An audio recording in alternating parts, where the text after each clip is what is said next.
I'm Michael Thompson, 38, a construction foreman who never thought I'd be fighting for my children in a courtroom. After my ex-wife Sarah died in a car accident 2 years ago, her wealthy parents decided I wasn't fit to raise Emma and Jake alone. They filed for custody, claiming I was an unfit father because I worked long hours and lived in a modest apartment instead of their suburban mansion. For months, they painted me as negligent, using their expensive lawyers to twist every detail of my life. I felt helpless watching them try to erase me from my own children's lives. But when the judge asked if anyone had something to say before his final ruling, my 10-year-old daughter Emma stood up with a letter she'd written in secret. What she read that day didn't just save our family, it revealed the truth about who we really were, and who had been there all along. I'm Michael Thompson, 38, a construction foreman who never thought I'd be fighting for my children in a courtroom.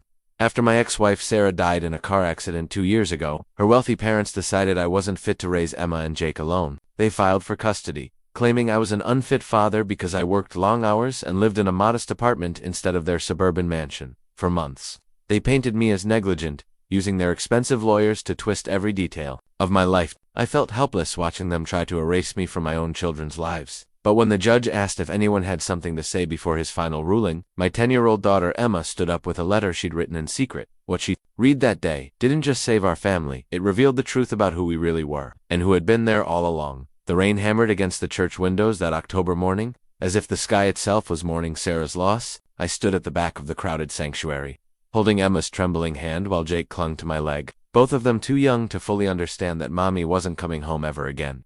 Sarah's parents, Richard and Margaret Whitmore, sat in the front pew like royalty holding court. Even in grief, they maintained their composed, superior air, the same look they'd given me the day I'd asked for Sarah's hand in marriage 12 years ago. Back then, I'd been a young carpenter with calloused hands and big dreams. To them, I was just the working-class boy who'd stolen their precious daughter. She deserved better than this, Margaret whispered loud enough for me to hear as mourners filed past Sarah's casket. Her cold eyes found mine across the room, and I felt the familiar sting of her disapproval. Richard nodded grimly, adjusting his expensive suit. She always did have a soft heart for strays. The words hit me like a physical blow, but I couldn't respond. Not here, not now, not with my children watching. Instead, I focused on the simple gold band I still wore on my finger, the one Sarah had slipped on during our backyard wedding ceremony that her parents had boycotted. After the service, as people gathered at the Whitmore's mansion for the reception, I felt like an intruder in my own grief. The house was everything Sarah had grown up with: marble floors, crystal chandeliers, rooms bigger than our entire apartment. Emma and Jake ran through the halls they'd visited so rarely, their laughter echoing strangely in the formal space. Michael, Richard's voice cut through my thoughts. He approached with Margaret at his side, both of them wearing expressions of practiced concern. We need to talk about the children's future. Something in his tone made my stomach clench. What? Do you mean, well, you'll be working more now, won't you? Margaret's voice was silk over steel. Single father, bills to pay.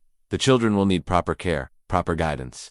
They have that, I said quietly. They have me. The look they exchanged said everything. In their eyes, I would never be enough. 3 months after Sarah's funeral, I thought we were finally finding our rhythm. Emma had stopped crying herself to sleep most nights, and Jake was eating again. I'd managed to keep my job at Morrison Construction, while arranging my schedule around school pickups and soccer practice. It wasn't perfect, but we were surviving. Then came the knock on the door that changed everything.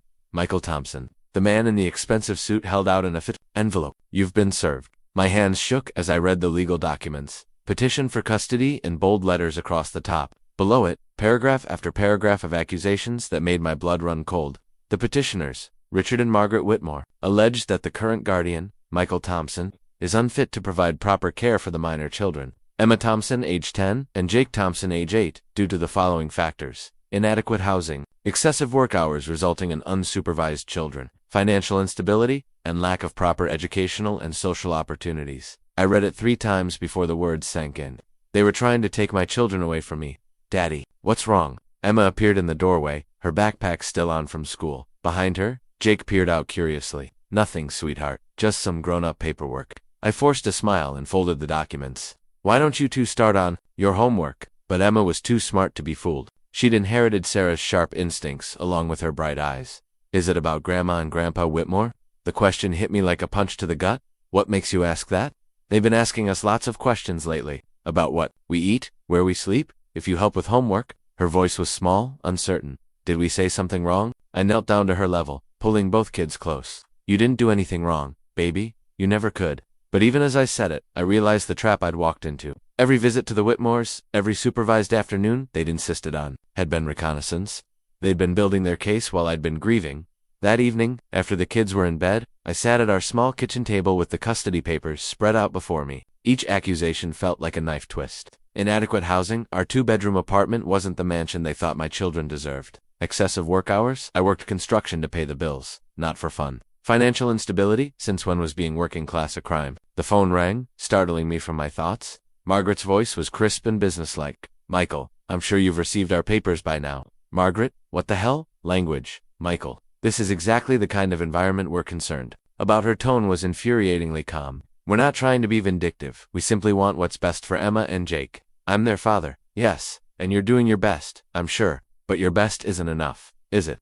Sarah would want them to have opportunities, advantages. Can you give them private school, music lessons, college funds? The worst part was that she was right about what I couldn't give them, but she was wrong about everything else.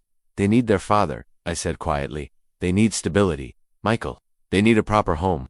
Her voice softened slightly, becoming almost gentle. We're not monsters. You could visit them. Holiday dinners, birthdays. We wouldn't cut you out entirely. Visit them, like I was some distant relative instead of the man who'd walked the floors with them during teething, who'd taught them to ride bikes, who'd held them when they cried for their mother. I'll see you in court, I said, and hung up the next morning. I made the call I'd hoped I'd never need to make. Legal Aid of Greater Chicago had a waiting list 3 months long, but they squeezed me in for an emergency consultation. The lawyer, a tired-looking woman named Janet Rodriguez, listened to my story with the weary expression of someone who'd seen too many David versus Goliath battles. I'll be honest with you, Mr. Thompson, she said, scanning the custody papers. This is going to be an uphill fight. The Whitmores have resources, connections. They can afford the kind of legal representation that makes judges listen. What about what the kids want? The judge will consider their preferences, but Emma and Jake are still minors. The court's primary concern is their best interests, which often translates to stability and resources. She looked up at me with kind but realistic eyes. We'll fight this, but you need to be prepared for the possibility that we might lose. As I walked out of her office, I felt the weight of the impossible choice ahead. Fight and risk losing everything, or give up and lose my children anyway. But as I thought about Emma's worried face and Jake's innocent questions, I knew there was really no choice at all. The surveillance started 2 weeks after I received the custody papers. I first noticed the black sedan parked across from our apartment building, the same one that seemed to follow me to work sites and school pickups. Then came the questions. From neighbors, casual inquiries about my schedule, my parenting, my financial situation. Someone was asking about you yesterday. Mrs. Chen from To Be mentioned as she collected her mail. Official-looking man with a clipboard. Wanted to know about noise complaints, visitors, whether the children seemed well cared for. My stomach dropped. What did you tell him? The truth. That you're a good father who works hard for those kids. She patted my arm gently. But Michael, be careful. These people, they're not playing fair. She was right. The Whitmores weren't just wealthy, they were connected. Richard had served on the hospital board, the country club committee, the mayor's economic development council. Margaret volunteered for the right charities and knew the right people. Their lawyer, Harrison Blake, had a reputation for winning custody cases that seemed unwinnable. Meanwhile, I had Janet Rodriguez from Legal Aid and a stack of bills I couldn't pay. The photographs arrived in my lawyer's office a week later. Page after page of surveillance shots that painted a picture of neglect and irresponsibility. There I was, rushing out of the apartment at 6 a.m. for work. Emma walking herself to school because I'd already left. Jake playing alone in our small courtyard while I talked on the phone with my foreman. They're building a narrative, Janet explained. As we reviewed the images, working father who's never home, children left to fend for themselves. Look at this one, Emma at the grocery store, clearly shopping for the family. To them, that's not a responsible 10-year-old helping out. That's a child forced to grow up too fast. The worst part was seeing my life through their lens. Every moment of independence I'd fostered in my children became evidence of abandonment. Every time they'd walked to school or heated up leftovers, or done homework alone was proof that I was failing them.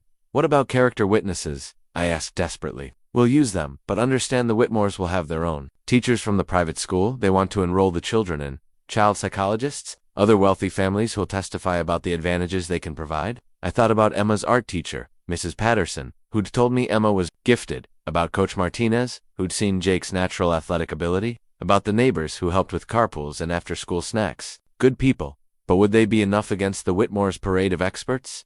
The depositions were scheduled for the following month. I'd never been through anything like it before, sitting in a conference room while Harrison Blake dismantled my life with surgical precision.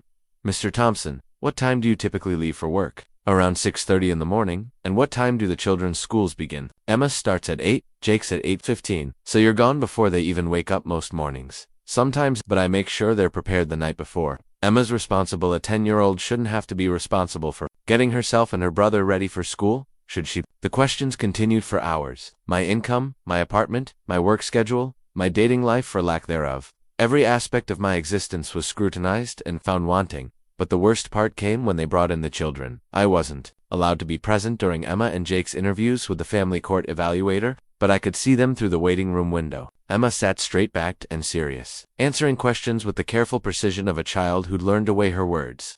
Jake fidgeted in his chair, his usual playful energy constrained by the formal setting. Afterwards, Emma was quiet. On the drive home, too quiet. How did it go, sweetheart? I asked, glancing at her in the rearview mirror. Fine. But her voice was small, distant. What kind of questions did they ask? Just ...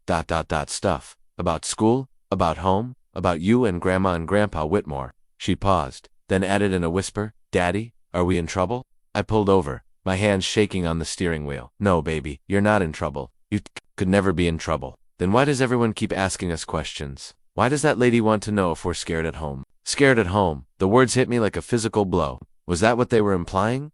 That my children were afraid of me? Emma, are you scared at home? No. The force of her response startled us both. No, Daddy, I'm not scared of you. I'm scared of them. In the seat beside her, Jake nodded solemnly. The lady with the clipboard was scary. She asked if you ever got mad and if you had friends over and if we had enough food. What did you tell her? The truth, Emma said firmly. That you make us breakfast every morning before you leave. That you help with homework every night. That you read us stories and sing Jake to sleep when he has nightmares about Mommy. My throat tightened. And what did she say? She wrote it down. But she looked like she didn't believe me. That night, after the children were asleep, I sat in Sarah's old chair, the one piece of furniture the Whitmores had deemed too shabby for their mansion, and tried to make sense of it all. How had loving my children become evidence against me? How had providing for them become proof of neglect? The answer came to me slowly, painfully. It wasn't about what I was doing wrong. It was about what I couldn't give them that the Whitmores could. The evaluator didn't care that I sang Jake to sleep. She cared that he had nightmares at all. She didn't care that Emma was responsible, and Matricia cared that she had to be in their world. Good parenting meant removing all obstacles, all challenges, all opportunities for growth. It meant a life of privilege and protection that I could never provide. But as I thought about Emma's fierce defense of our life, about Jake's trust in my bedtime songs, I wondered if maybe, just maybe, that wasn't the kind of parenting my children needed.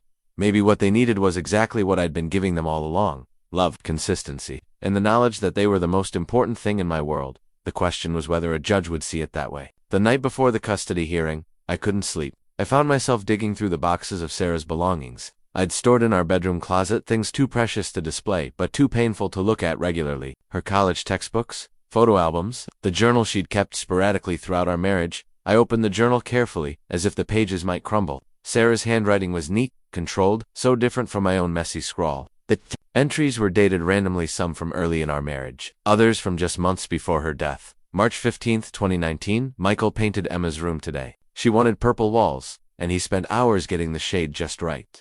Mom called while he was working and made some comment about playing house instead of advancing his career. I didn't tell her that Emma had been begging for purple walls for months, or that Michael had saved up overtime pay just to buy the good paint. She wouldn't understand. October 3, 2020, Dad cornered me at Jake's birthday party today. Another lecture about Michael's limited prospects and how the children need proper guidance. I told him the children have proper guidance. They have a father who shows up to every school play, every soccer game, every doctor's appointment. Dad just shook his head and said something about potential being wasted. I hate that he can't see what I see in Michael. January 18, 2021. Emma asked me today why Grandma and Grandpa Whitmore don't like Daddy. I didn't know how to explain that they've never forgiven him for not being what they expected. They wanted me to marry Bradley Morrison. Remember him? The banker's son who went to Harvard? Michael built our kitchen table with his own hands, and they see it as proof that he's not good enough. But Emma does her homework at that table every night, and Jake spills his cereal on it every morning. And it's the heart of our home. June 2, 2021, Michael doesn't know I overheard him talking to his crew chief about taking the promotion to supervisor. He turned it down because it would mean longer hours, more travel. My kids need me home, he said. He gave up career advancement for bedtime stories and soccer practice. Dad would call that lack of ambition. I call it love. September 14, 2021. Had lunch with Mom today. She's still pushing for us to move closer to them, still making comments about the children's limited opportunities. I tried to explain that Emma is thriving in her art class, that Jake has made friends in the neighborhood, that they're happy. She just smiled that patronizing smile and said, "Sarah, dear, you can't see the forest for the trees. Those children deserve so much more than what you're giving them." I wanted to scream that we're giving them everything that matters. December 10th, 2021, Michael was up until 2 a.m. last night building Jake's Pinewood Derby car. Not because he had to, but because Jake was so excited about it. This morning, Jake ran to show me their creation, a lopsided blue car with racing stripes that definitely won't win any contests. But the pride on both their faces was worth more than any trophy. I wish my parents could see moments like these. March 5th, 2022, Emma came home from school upset because some kid said her lunch looked weird. Michael had packed her leftover lasagna in a thermos, not exactly lunchbox food, but it was what we had. Instead of being defensive, he sat down with her, and they planned a whole week of fun lunches together. By the end of it, Emma was excited about her unique meals. That's who Michael is. He turns problems into adventures. Last entry, April 12th, 2022. If something ever happens to me, I pray my parents don't try to interfere with Michael and the children. They think love can be measured in dollars and opportunities, but they're wrong. The children need their father. They need his steady presence, his terrible jokes, his ability to make everything seem possible. They need the man who taught Emma to throw a curveball, and who still checks for monsters under Jake's bed. Money can't buy that kind of devotion. I need to write this down in case I'm not here to say it. Michael Thompson is the best father our children could have. He's the best man I know. And if my parents can't see that, then they're blind to what really matters in this world. I closed the journal with shaking hands. It was as if Sarah had known, somehow, that this battle was coming. She'd seen her parents' disapproval, their constant criticism, their belief that Michael wasn't good enough for their family, but she'd also seen the truth that they'd missed that. Being a good father had nothing to do with money, or status, or connections. It had everything to do with showing up, day after day, putting your children first even when it cost you everything else. I thought about that kitchen table Sarah had mentioned. The one I'd built during our first year of marriage. It was scratched and worn now, marked by years of homework and craft projects and family dinners. To the Whitmores, it probably looked shabby, inadequate, but to us, it was the center of our family life. Just like Sarah had written, Emma did her homework there every night.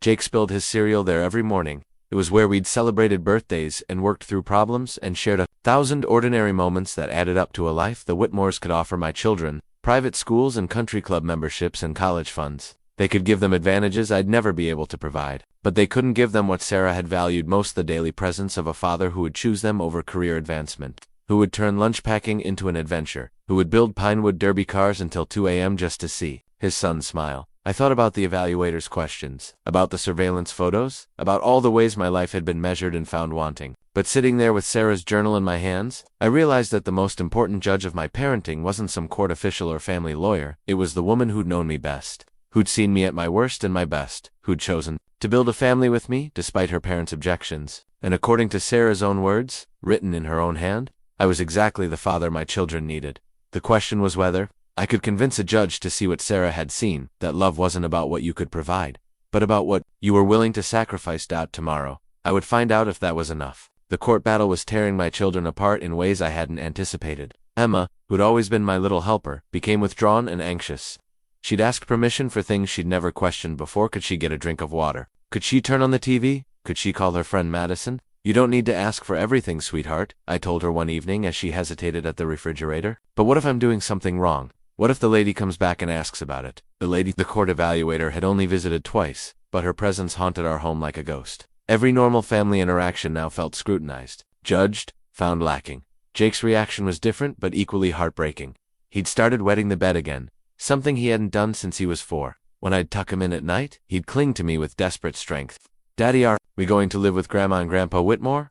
"I don't know, buddy. I'm trying to make sure we stay together. But what if the judge says we have to go? Then we'll figure it out. But no matter what happens, I'll always be your daddy, okay?"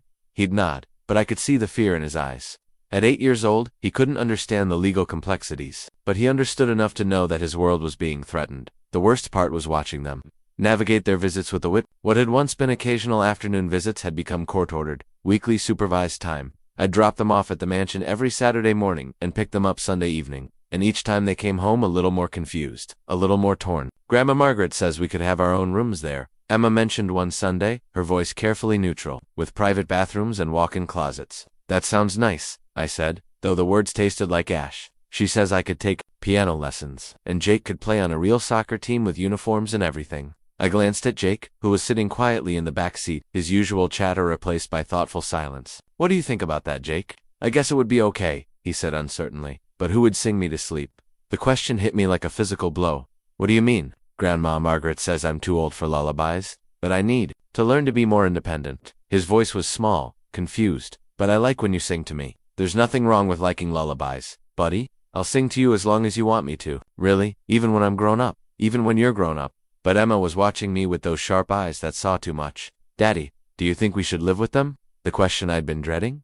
What do you think? I don't know. She twisted her hands in her lap.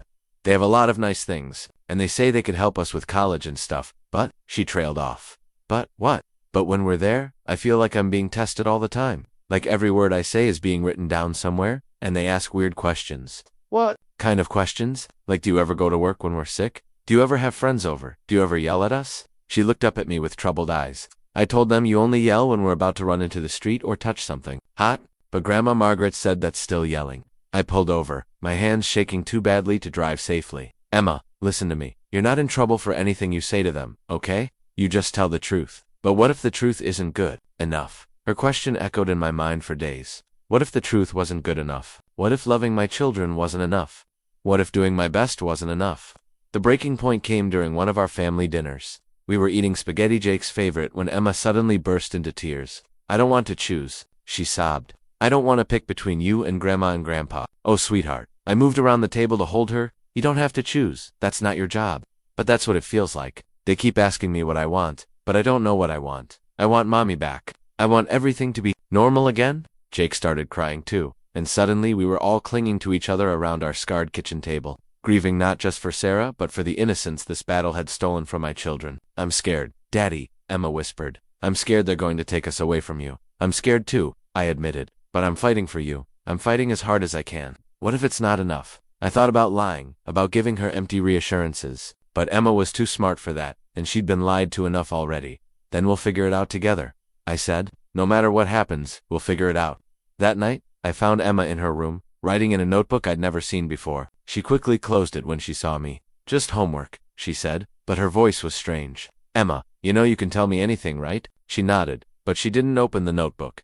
I kissed her forehead and turned off the light. But I couldn't shake the feeling that she was carrying a burden too heavy for her 10-year-old shoulders. The next morning, I found Jake in the kitchen, trying to make breakfast by himself. He'd climbed onto the counter to reach the cereal, and there were Cheerios scattered across the floor. What are you doing, buddy? Making breakfast? He said matter-of-factly. Grandpa Richard says I should be more independent.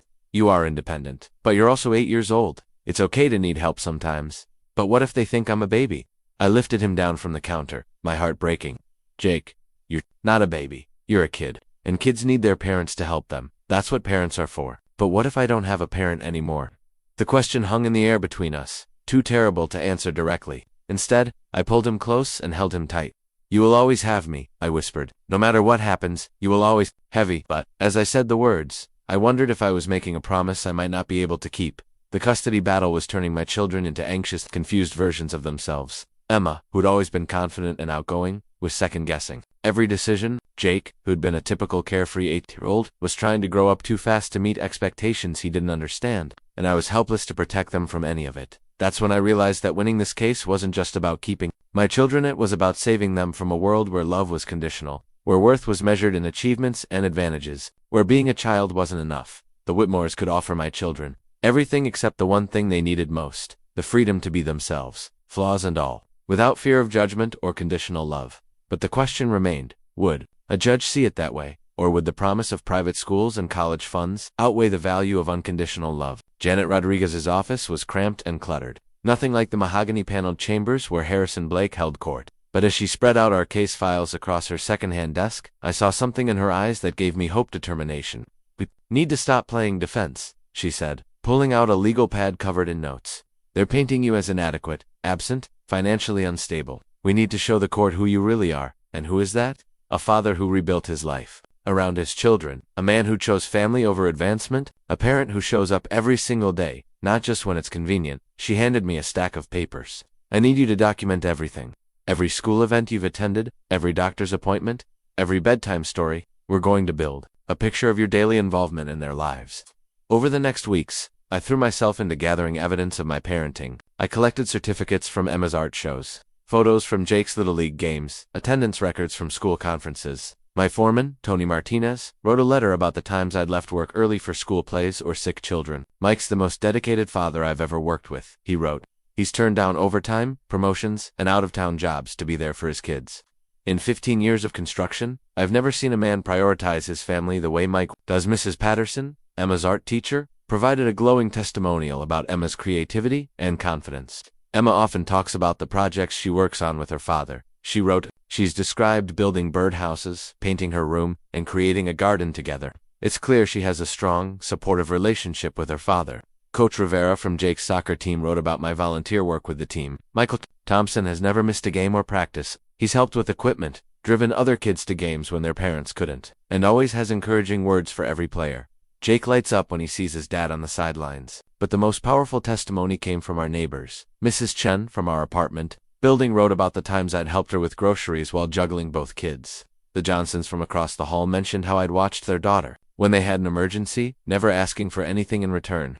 Michael Thompson is the kind of neighbor everyone wishes they had, Mrs. Johnson wrote. He's raised his children to be polite, helpful, and kind. Emma and Jake are always willing to help with small tasks, and they clearly adore their father. This is a family that supports each other and their community. As I read through these letters, I started to see my life through different eyes. The Whitmores saw a struggling single father with limited resources, but my community saw a dedicated parent who'd built a rich, meaningful life for his children. The breakthrough came when Janet suggested we get a second opinion on the children's psychological evaluation. The court-appointed evaluator had written a report that was neutral at best, focusing on the children's adjustment challenges and need for stability. Dr. Sarah Kim, a child psychologist with expertise in family trauma, reviewed the case files and interviewed Emma and Jake separately. Her report was a revelation. Both children demonstrate strong attachment to their father, she wrote. Emma shows signs of anxiety related to the custody proceedings, not to her home environment. Jake's regressive behaviors appear directly correlated with the uncertainty surrounding the custody case. Both children speak positively about their father and describe feeling safe and loved in his care. The report continued, while the Whitmore home offers material advantages, the children's emotional security is clearly rooted in their relationship with their father. Disrupting this primary attachment could cause significant psychological harm, particularly given their recent loss of their mother. Dr. Kim's evaluation was exactly what we needed, but it came with a price tag I couldn't afford. Janet worked out a payment plan, and I took on weekend construction jobs to cover the cost. It meant less time with Emma and Jake, but I told myself it was an investment in our future together. The character witnesses were scheduled to testify in 2 weeks. As the date approached, I felt a mixture of hope and terror. These people believed in me, but would their words be enough against the Whitmores' parade of experts and advantages? Remember, Janet told me as we prepared for depositions, this isn't about being perfect. This is about being present. They can offer your children everything except what you've already given them, a father who puts them first. The night before our witnesses testified, I sat down with Emma and Jake to explain what was happening. They deserve to understand, at least as much as children their age could. Tomorrow, some of our friends are going to talk to the judge about our family, I said. Mrs. Patterson, Coach Rivera, Mrs. Chun, people who know us. What are they going to say? Emma asked. The truth, that we love each other, that we take care of each other, that we're a family. Jake crawled into my lap. Daddy, are you scared? A little, I admitted, but I'm also proud. Proud of who you are, proud of who we are together. I'm proud too, Emma said quietly. I'm proud you're my dad. The simple statement nearly broke me. Despite everything, the stress, the uncertainty, the pressure, my children were proud of me. That had to count for something. The next morning, as I watched Mrs. Patterson take the witness stand, I felt a surge of gratitude for the community that had rallied around us. These weren't wealthy or influential people. They were teachers and coaches and neighbors who'd seen our daily life and found it worthy of defense. One by one, they painted a picture of a father who showed up, not just for the big moments, but for the small ones that mattered just as much. The soccer games and art shows, yes, but also the grocery store trips where Jake helped pick out vegetables. The homework sessions at our kitchen table, the bedtime routines that made both children feel safe and loved. I've been teaching for 23 years, Mrs. Patterson testified. I can tell within the first week of school which children have involved. Supportive parents? Emma Thompson is one of those children. She's confident, creative, and secure. In herself, that doesn't happen by accident. Coach Rivera spoke about my volunteer work with the team. Michael Thompson embodies everything we hope to see in a parent. He's there for his own child, but he's also there for every child on the team. Jake has learned sportsmanship, teamwork, and perseverance values that come from his father's example. Mrs. Chen's testimony was perhaps the most powerful because it came from daily observation. I see this family every day, she said. I see a father who rushes home from work to help with homework. I see children who run to greet him with genuine joy. I see a man who has never raised his voice in anger, who treats his children with respect and kindness. If that's not good parenting, then I don't know what is. As each witness spoke, I felt something I hadn't experienced since this nightmare began. Hope. Not just hope that we might win, but hope that someone was finally seeing us clearly, seeing the family we'd built together, the love we shared, the life we'd created despite our limitations. The Whitmore's lawyer tried to discredit our witnesses, suggesting they were biased friends rather than objective observers. But their testimonies rang with truth and specificity. These weren't vague character references, they were detailed accounts of a father who'd restructured his entire life around his children's needs. When the last witness finished, Janet squeezed my shoulder. "That's how you fight back," she whispered, with truth. But as I looked across the courtroom at the Whitmore's table, with their expensive suits and confident expressions, I wondered if truth would be enough. They had resources I couldn't match, connections I couldn't access, advantages I couldn't provide. All I had was love, consistency, and the daily presence that had defined my children's lives since their mother died. The question was whether a judge would see that as enough. The Whitmore's counteroffensive was as swift as it was devastating. Within days of our witnesses' testimonials, Harrison Blake filed motions that painted a picture of their clients as selfless grandparents concerned only with their grandchildren's welfare. Their witness list read like a who's who of Chicago society: Dr. Margaret Thornfield, child development specialist at Northwestern University; Dr. James Morrison, pediatric psychologist with 30 years of experience; Principal Victoria St. James from the exclusive Lakefield Academy, where they planned to enroll Emma and Jake. But it was Richard Whitmore's own testimony that hit the hardest. "I loved my daughter more than life itself," he said from the witness stand, his voice controlled but emotional. "Sarah was brilliant, talented, capable of anything. When she chose to marry Michael, we hoped she was following her heart. But watching her struggle financially, seeing her potential limited by circumstances, it broke our hearts." He paused, allowing the weight of his words to settle over the courtroom. "We don't blame Michael for loving our daughter. But love isn't enough to provide the opportunities these children deserve. Love doesn't pay for college tuition or music lessons or the kind of education that opens doors." Harrison Blake guided him through a detailed presentation of what they could offer Emma and Jake: trust funds already established for their education, summer programs in Europe, private tutors, access to the country club where they could learn tennis and golf, sports that would serve them well in their future careers. "Emma has shown artistic talent," Richard continued. "We've arranged for her to study with Professor Helena Vasquez at the Art Institute. Jake has natural athletic ability. We've secured him a spot in the youth soccer program that has produced 3 Olympic players." It was impressive, I had to admit. Everything they described was beyond my reach. Opportunities I could never provide, no matter how hard I worked or how much I loved my children. Margaret Whitmore's testimony was even more calculated. Where Richard had focused on opportunities, she painted a picture of emotional instability in our home. "The children are clearly struggling," she said, dabbing at her eyes with a monogrammed handkerchief. "Emma has become withdrawn, anxious. Jake is reverting to childish behaviors. They need structure, stability, the kind of environment where they can heal from their mother's loss." She described their mansion in Lake Forest's 7 bedrooms, a library, gardens where the children could play safely, staff who could help with homework and transportation, a stable, predictable environment where Emma and Jake could flourish. "We're not trying to replace Michael," she said, her voice carefully muffled. "He'll always be their father, and they'll always love him. But children need more than love. They need resources, guidance, preparation for their futures." Dr. Thornfield's testimony was perhaps the most damaging because it came wrapped in academic authority. She spoke about the correlation between socioeconomic status and educational outcomes, about the advantages that wealthy children had in college admissions and career development. "While emotional bonds are important," she said, "we must also consider the children's long-term prospects. The Whitmore home offers stability, resources, and opportunities that will serve these children throughout their lives. The current arrangement, while loving, is limited in scope and potential." Principal St. James described Lakefield Academy's program: small class sizes, individualized attention, college counselors who had relationships with admissions officers at Ivy League schools. "Emma Thompson's artistic abilities could flourish in our specialized arts program," she testified. "We have partnerships with museums and galleries that provide real-world experience. Jake's athletic talents could be developed through our sports programs, which have produced numerous college scholarship recipients." The parade of experts continued for 2 days. Each one presented credentials I couldn't match, opportunities I couldn't provide, advantages that made our modest life seem inadequate by comparison.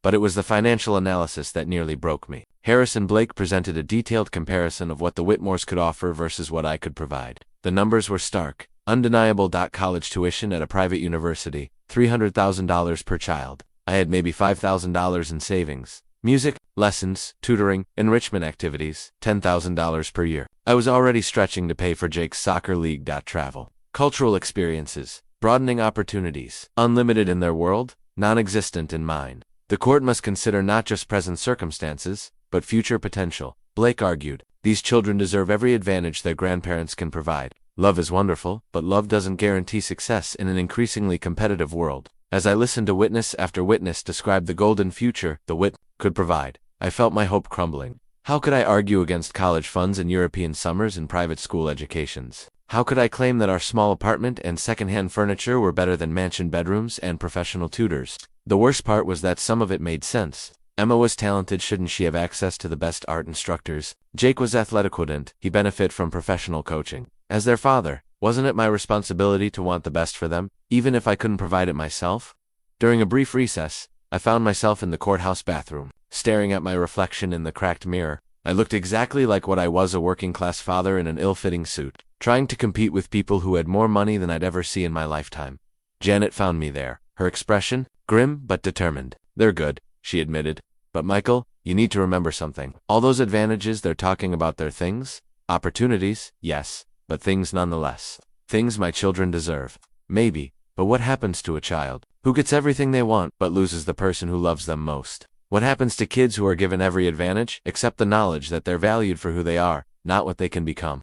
I thought about Emma's anxiety, about Jake's bedwetting, about the way both children had changed since this battle began. The Whitmore's world came with strings attached, expectations, pressure, the constant need to prove worthiness. They'll still love me, I said weakly. Will they? Or will they love the father they're allowed to see a few times a month, the one who becomes a weekend entertainment rather than a daily presence? As we walked back to the courtroom, I tried to hold on to Janet's words, but the testimony continued, each expert painting a more compelling picture of the advantages wealth could provide.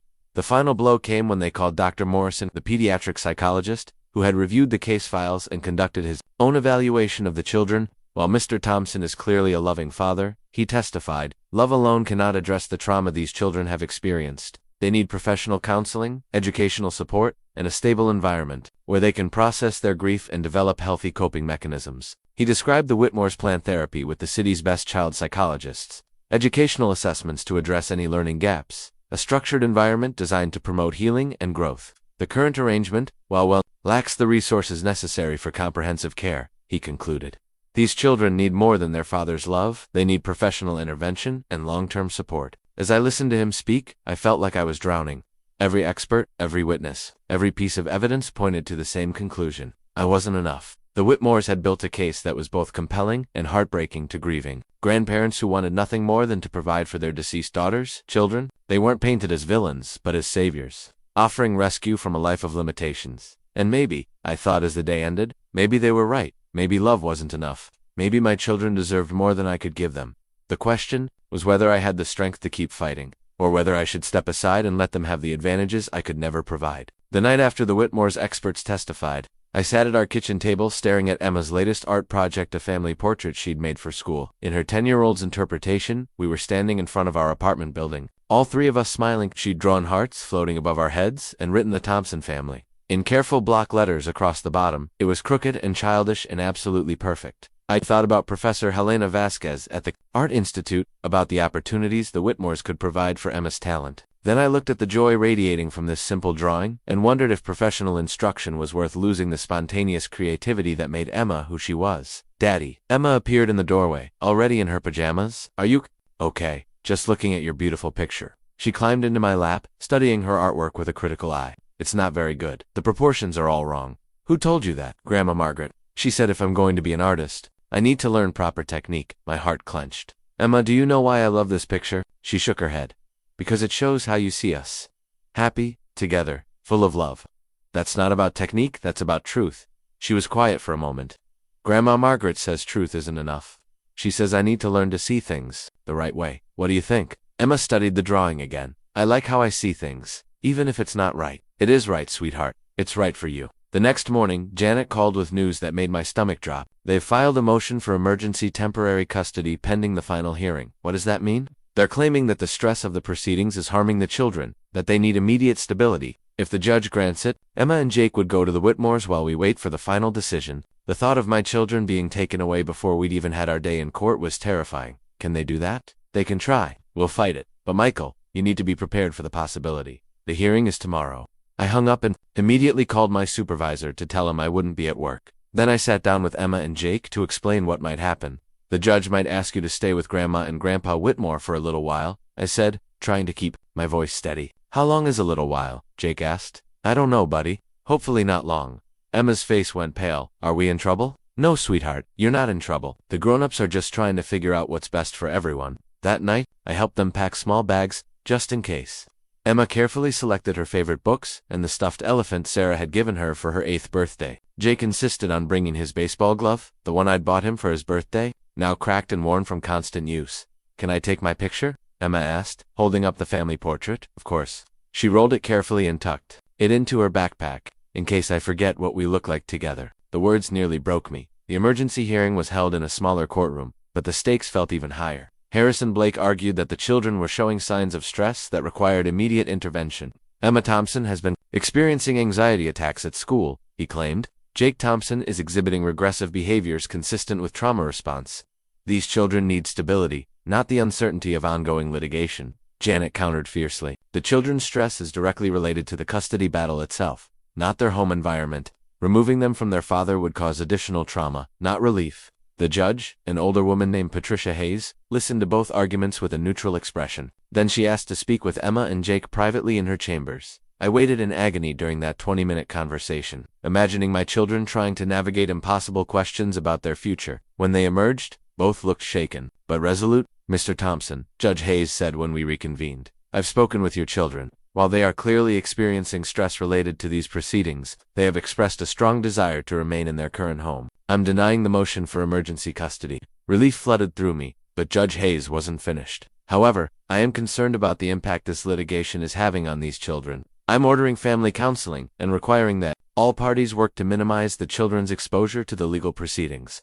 This case will be decided based on evidence and testimony, not on the children's preferences. As we left the courthouse, Emma slipped her hand into mine. Daddy, what did the judge ask you? She asked if we were happy at home. Emma said quietly. I told her we were. I told her about our Friday movie nights and how you help with homework and how you sing to Jake when he's scared. What did she say? She said that was nice, but she had to think about what was best for our futures. Emma looked up at me with worried eyes. What if what's best for our futures isn't being with you? It was the question that had been haunting me for weeks. What if love wasn't enough? What if the Whitmores were right about opportunities and advantages? What if I was being selfish by fighting for custody when I could offer so little compared to them? That evening, as I tucked Jake into bed, he asked the question I'd been dreading. Daddy, if the judge says we have to live with Grandma and Grandpa, will you be sad? Very sad, buddy. Will you forget about us? Never. I could never forget about you. Will you still be our daddy? Always. No matter what happens, I will always be your daddy. But as I said the words, I wondered if being a daddy was about more than biology. Was it about providing opportunities, ensuring advantages, stepping aside when someone else could offer more? The final hearing was scheduled for the following week. As I prepared for what might be our last fight, I found myself questioning everything I thought I knew about parenting, about love, about what children really needed to thrive. The Whitmores had made a compelling case that money mattered, that opportunities shaped futures, that love alone wasn't enough to guarantee success in life. But as I watched Emma work on her homework at our scarred kitchen table, as I listened to Jake's laughter during our nightly wrestling match, as I saw the security in their eyes when they looked at me, I held on to the belief that some things couldn't be bought or taught, or provided by anyone except the person who loved them most. The question was whether Judge Hayes would see it that way. The morning of the final custody hearing, I stood in front of our bathroom mirror trying to knot my tie with shaking hands. It was the same tie I'd worn to Sarah's funeral, the only decent one I owned. Emma appeared in the doorway, already dressed. For school, you look nervous, Daddy. I am nervous. She studied my reflection seriously. Mrs. Patterson says being nervous means something matters to you. You and Jake matter to me more than anything in the world. I know. She stepped forward and straightened my tie with the careful precision of someone far older than 10. There, now you look like a dad going to fight for his kids. The courthouse was more crowded than I'd expected. Word had gotten out about the case of the wealthy grandparents trying to rescue their deceased daughters, children from their struggling father. It was the kind of human interest story that drew spectators and reporters. Janet met me outside the courtroom, her expression grim but determined. Remember what we practiced. Be honest, be yourself, and trust that the truth will come through. As we entered the courtroom, I saw the Whitmores already seated at their table with Harrison Blake and 2 associates. They looked composed, confident, dressed in expensive suits that cost more than I made in a month. Across the aisle, our table looked sparse by comparison, just Janet and me. With our folders of testimony and character witnesses, Judge Hayes entered precisely at 9 o'clock. Her black robes lending gravity to proceedings that would determine my children's future, the courtroom fell silent as she reviewed the case files. "This is a custody hearing in the matter of Thompson v. Whitmore," she began. "The court will hear final arguments and testimony before making a determination regarding the permanent custody of minors Emma Thompson and Jake Thompson." Harrison Blake rose first, his opening statement polished and persuasive. He painted a picture of two loving grandparents who wanted nothing more than to provide for their deceased daughter's children. "Your Honor, this case is not about wealth versus poverty, privilege versus struggle. This is about two children who have suffered tremendous loss and deserve every opportunity to heal and thrive. The petitioners, Richard and Margaret Whitmore, offer not just financial resources, but emotional stability, educational opportunities, and a structured environment designed to help these children reach their full potential." He gestured toward his clients with practiced sympathy. "They do not seek to replace Michael Thompson as the children's father. They seek to provide what he cannot, the resources necessary for Emma and Jake to overcome their trauma and build successful futures." Blake spent 20 minutes detailing the advantages the Whitmores could provide: the trust funds, the private schools, the professional counseling, the cultural opportunities. It was an impressive presentation that made our modest offerings seem inadequate by comparison. Then it was Janet's turn. "Your Honor, this case is indeed about what these children need, but it's not what Mr. Blake suggests. Emma and Jake Thompson don't need rescue from their father. They need protection from well-meaning grandparents who confuse love with control, who believe that money can replace the irreplaceable bond between a father and his children." She walked closer to the judge's bench, her voice gaining strength. "Michael Thompson has restructured his entire life around his children's needs. He has sacrificed career advancement, financial opportunities, and personal relationships to be present for Emma and Jake every single day. That kind of dedication cannot be bought, cannot be hired, cannot be replaced." Janet outlined our case: the community support, the character witnesses, the evidence of my daily involvement in my children's lives. It wasn't as polished as Blake's presentation, but it felt more real, more grounded in the actual experience of raising children. The witness testimony began with Richard Whitmore. Under Blake's questioning, he came across as a grieving grandfather, motivated by love and concern. "I wake up every morning thinking about my daughter Sarah," he said, his voice carefully controlled. "She was brilliant, ambitious, full of potential. I see that same potential in Emma and Jake, and I cannot bear the thought of it being wasted due to circumstances beyond their control." But under Janet's cross-examination, a different picture emerged. "Mr. Whitmore, how many times did you visit Emma and Jake before your daughter's death?" "We saw them regularly." "How many times, specifically, in the year before Sarah died?" Richard's composure cracked slightly. "Perhaps 4 or 5 times." "And how many school events did you attend? Soccer games? Art shows?" We were busy with our own commitments." "But now you want to be primarily responsible for their daily care. Circumstances change.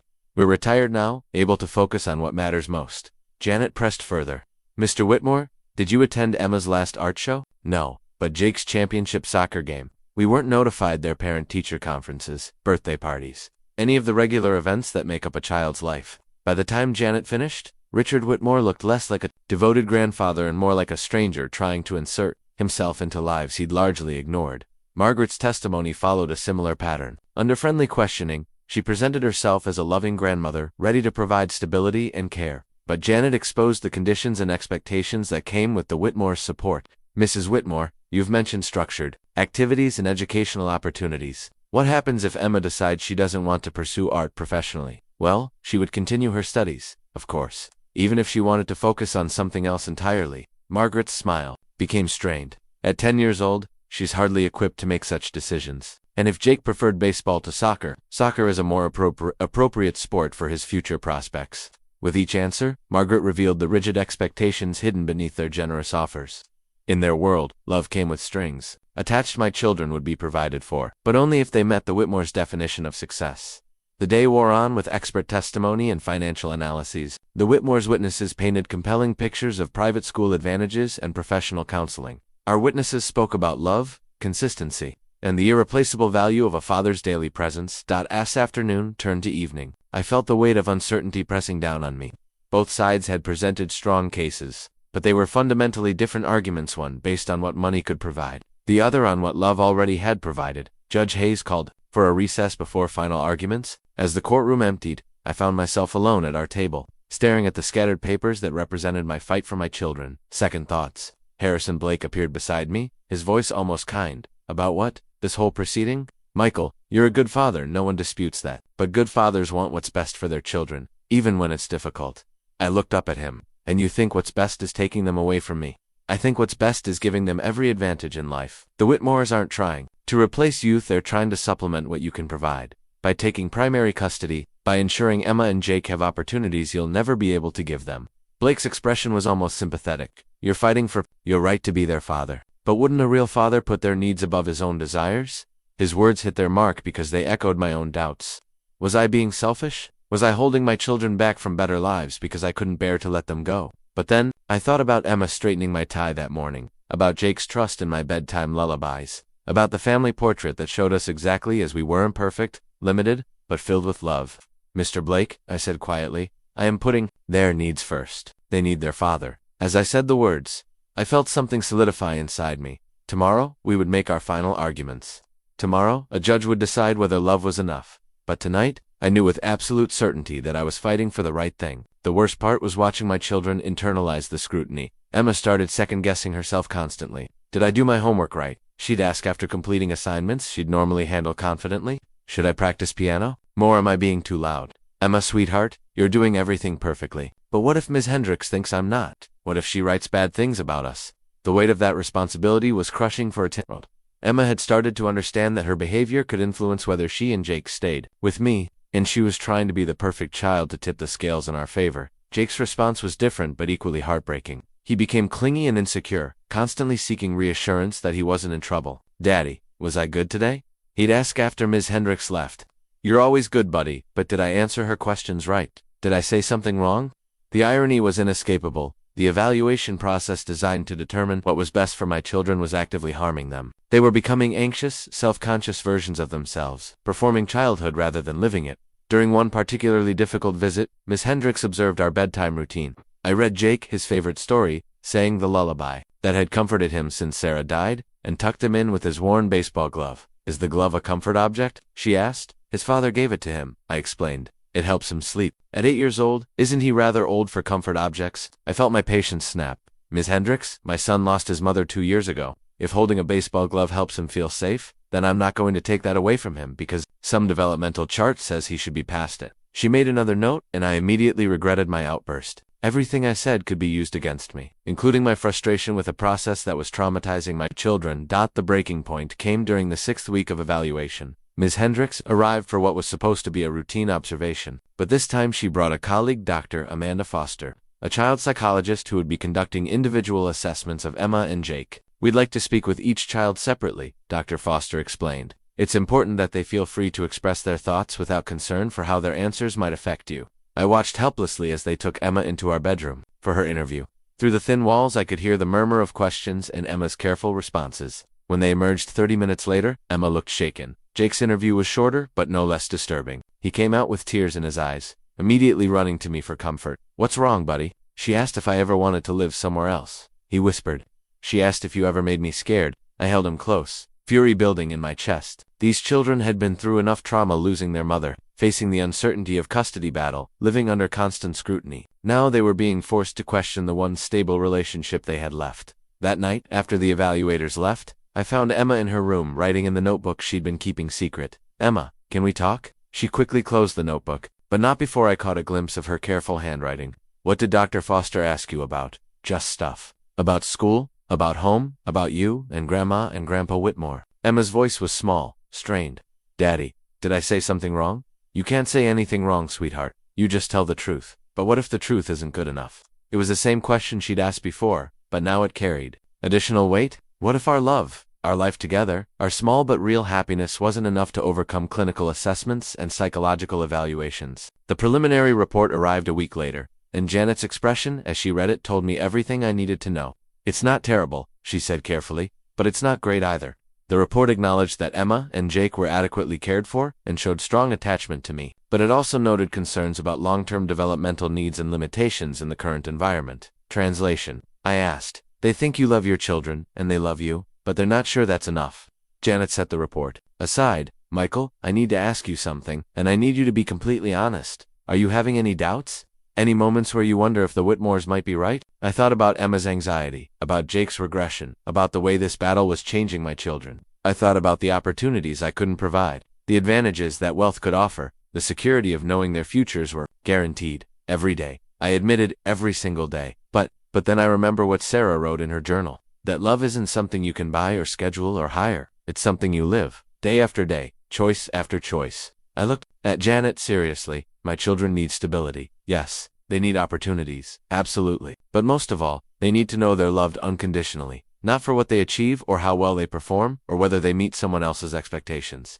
Janet nodded slowly. That's what we have to convince Judge Hayes of that. Emotional security trumps financial security. That consistency matters more than advantages. As I drove home that evening, I wondered if we were fighting a losing battle. The experts, the evaluations, the endless documentation, all seemed to point toward the same conclusion that good intentions weren't enough, that love alone couldn't overcome systemic disadvantages. But when I walked into our apartment and saw Emma and Jake's faces light up with genuine joy at my return, I remembered what we were really fighting for. Not just my right to be their father, but their right to be children who were valued for who they were, not who they might become. The final evaluation report would determine whether that was enough to keep our family together. The weeks following, the first hearing brought a new kind of court-ordered supervision that turned our home into a fishbowl. Every Tuesday and Thursday, a social worker named Ms. Patricia Hendricks arrived with her clipboard and clinical eye, documenting our family life with the detached precision of a scientist studying lab rats. "Good evening, Mr. Thompson," she'd say, settling into our living room with her notepad. "Please continue with your normal routine." Normal routine. As if anything could be normal with a stranger taking notes on every interaction between my children and me. The first visit was the worst. Emma and Jake sat stiffly on the couch, uncertain whether they were supposed to act natural or perform some idealized version of family life. I tried to help Jake with his math homework while Ms. Hendricks scribbled observations. "Is this your usual homework spot?" she asked, gesturing to our kitchen table. "Yes, ma'am, and you typically assist with assignments yourself rather than hiring a tutor." The questions stung. I help with what I can. If they need more specialized help, I ask their teachers for guidance. More scribbling? I wondered what she was writing. "Father provides adequate academic support or children lack professional educational assistance." During dinner, Ms. Hendricks noted the content of our meal: spaghetti and meatballs. Jake's favorite? Our conversation topics: Emma's upcoming art project, Jake's soccer practice, and our family dynamics: Emma helping clear the table, Jake spilling sauce on his shirt. "Emma, do you often help with household chores?" Ms. Hendricks asked. Emma glanced at me uncertainly. "I set the table and help with dishes. Daddy does the cooking and laundry. Do you feel that's fair?" "Fair?" Emma looked confused. "Do you feel you have too many responsibilities for someone your age?" I watched my daughter process the question, trying to figure out the right answer. The fact that she had to think about it at all broke my heart. "I like helping," Emma said finally. "It makes me feel important." Ms. Hendricks made another note. The scrutiny extended beyond our scheduled visits. Teachers reported conversations to the social worker. Neighbors were questioned about our family life. Even Mrs. Chen mentioned being approached about our daily routines. They asked if you were ever loud, if the children seemed scared, if there were ever strangers coming and going. She told me one afternoon. I told them the only strangers were the ones asking questions about a perfectly good family. The constant observation was changing my children in ways that worried me. Emma became hypervigilant, watching my reactions to see if she was behaving correctly. Jake started asking permission for things he'd never questioned before. "Daddy, can I get a snack?" he asked one Thursday while Ms. Hendricks was visiting. "Of course, buddy. You know where everything is." But instead of his usual confident raid of the pantry, Jake looked to Ms. Hendricks as if seeking approval. She noted his hesitation with interest. The weekly reports were clinical and devastating. I read them in Janet's office, my heart sinking with each observation. "Children appear well cared for and emotionally bonded to father," one report noted. "However, living situation reveals limitations. Emma Thompson demonstrates maturity beyond her years, possibly indicating parentification. Jake Thompson seeks excessive reassurance, suggesting underlying anxiety about family stability. Every normal family behavior was pathologized. Helpfulness became evidence that she was forced to grow up too fast. Jake's occasional clinginess was proof of insecurity. My own attempts to maintain normalcy were seen as performance rather than genuine parenting. Mr. Thompson appears devoted to his children but shows signs of stress related to his circumstances. Another report observed, "Children are clean, fed, and supervised, but environment lacks resources for optimal development." The worst part was watching my children internalize the scrutiny. Emma started second-guessing herself constantly. Did I do my homework right?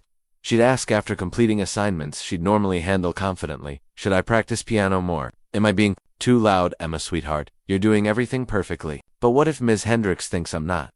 What if she writes bad things about us? The weight of that responsibility was crushing for a 10-year-old. Emma had started to understand that her behavior could influence whether she and Jake stayed with me, and she was trying to be the perfect child to tip the scales in our favor. Jake's response was different but equally heartbreaking. He became clingy and insecure, constantly seeking reassurance that he wasn't in trouble. "Daddy, was I good today?" he'd ask after Ms. Hendricks left. "You're always good, buddy. But did I answer her questions right? Did I say something wrong?" The irony was inescapable. The evaluation process designed to determine what was best for my children was actively harming them. They were becoming anxious, self-conscious versions of themselves, performing childhood rather than living it. During one particularly difficult visit, Ms. Hendricks observed our bedtime routine. I read Jake his favorite story, sang the lullaby that had comforted him since Sarah died, and tucked him in with his worn baseball glove. "Is the glove a comfort object?" she asked. "His father gave it to him," I explained. "It helps him sleep." At 8 years old, isn't he rather old for comfort objects? I felt my patience snap. "Ms. Hendricks, my son lost his mother 2 years ago.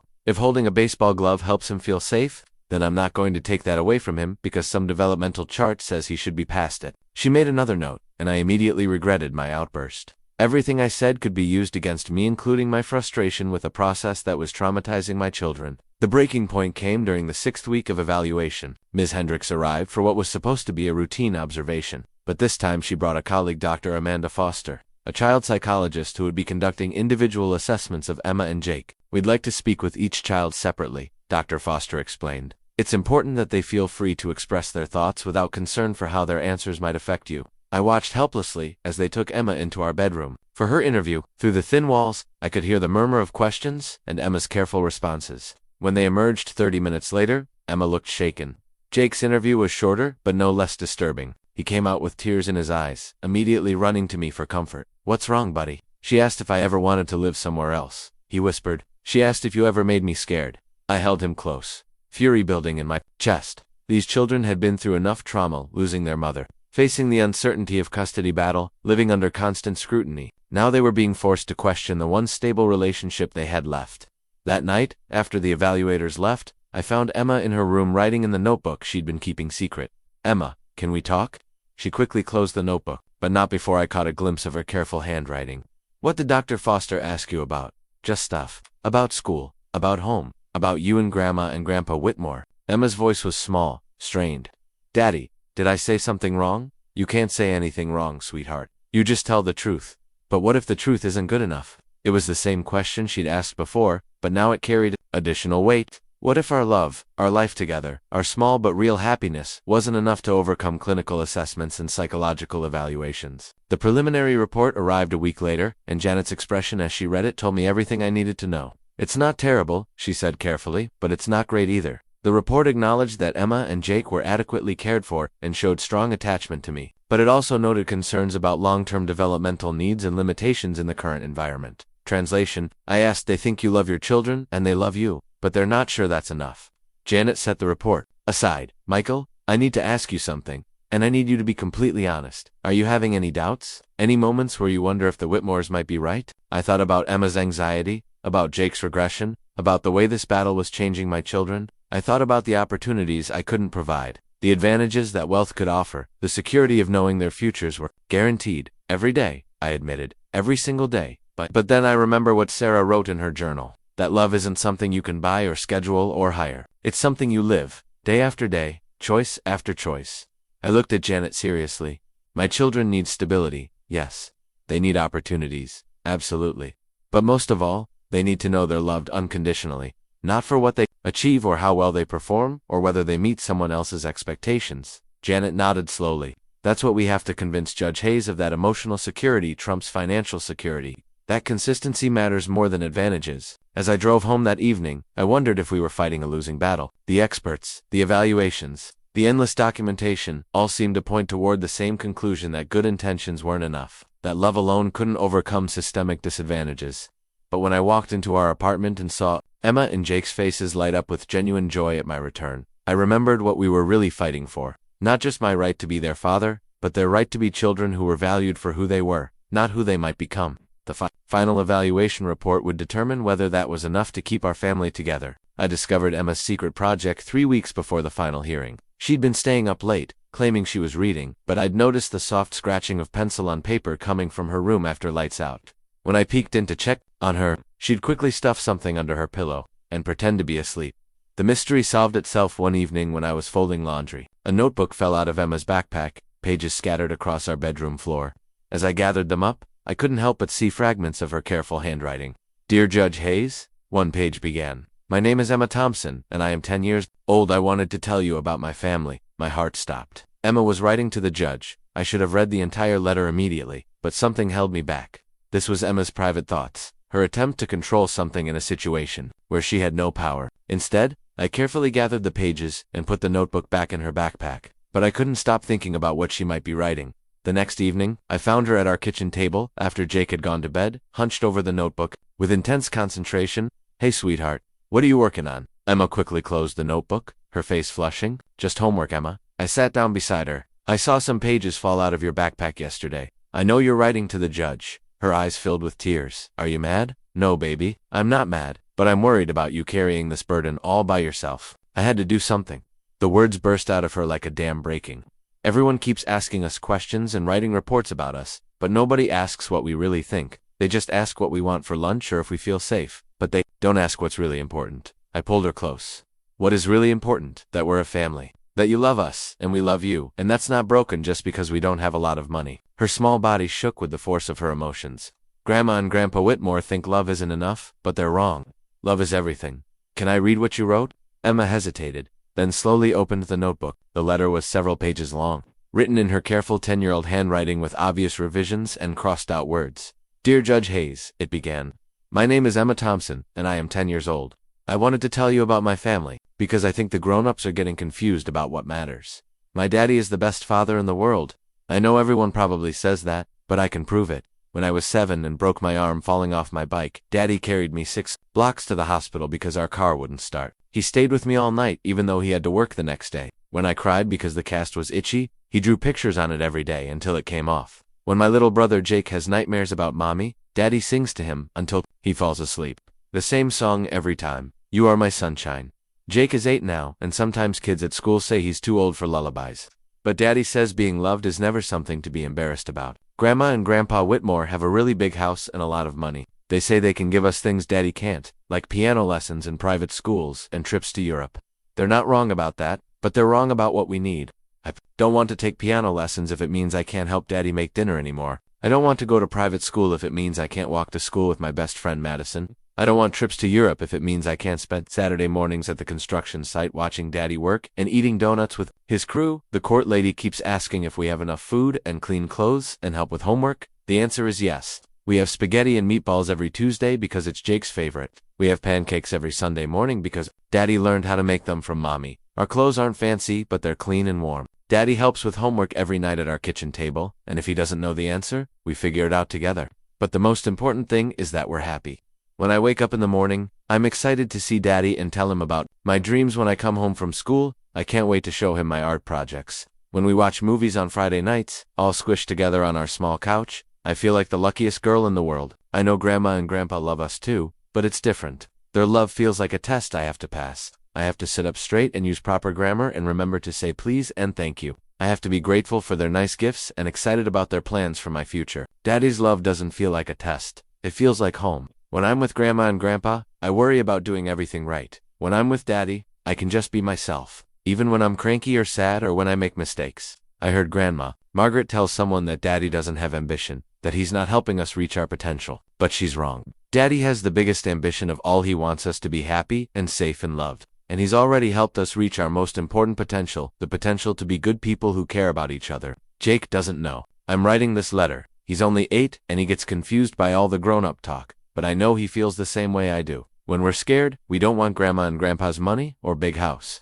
We want Daddy's hugs and his terrible jokes. And his promise that everything will be okay. Judge Hayes, I know you have to think about our futures and our education and all the things that grown-ups worry about. But please remember that we're not just futures to plan for. We're kids who need our Daddy right now, today, tomorrow, and always. Grandma and Grandpa say they're not trying to replace Daddy, but that's exactly what they're doing. They want to be the most important people in our lives. And that's not fair because that place is already taken. I don't know if this letter will help or if you're even allowed to read it, but I had to try to tell you the truth about our family. We're not rich, and we don't have everything other kids have, but we have something better. We have each other. And we have love that doesn't come with conditions or expectations.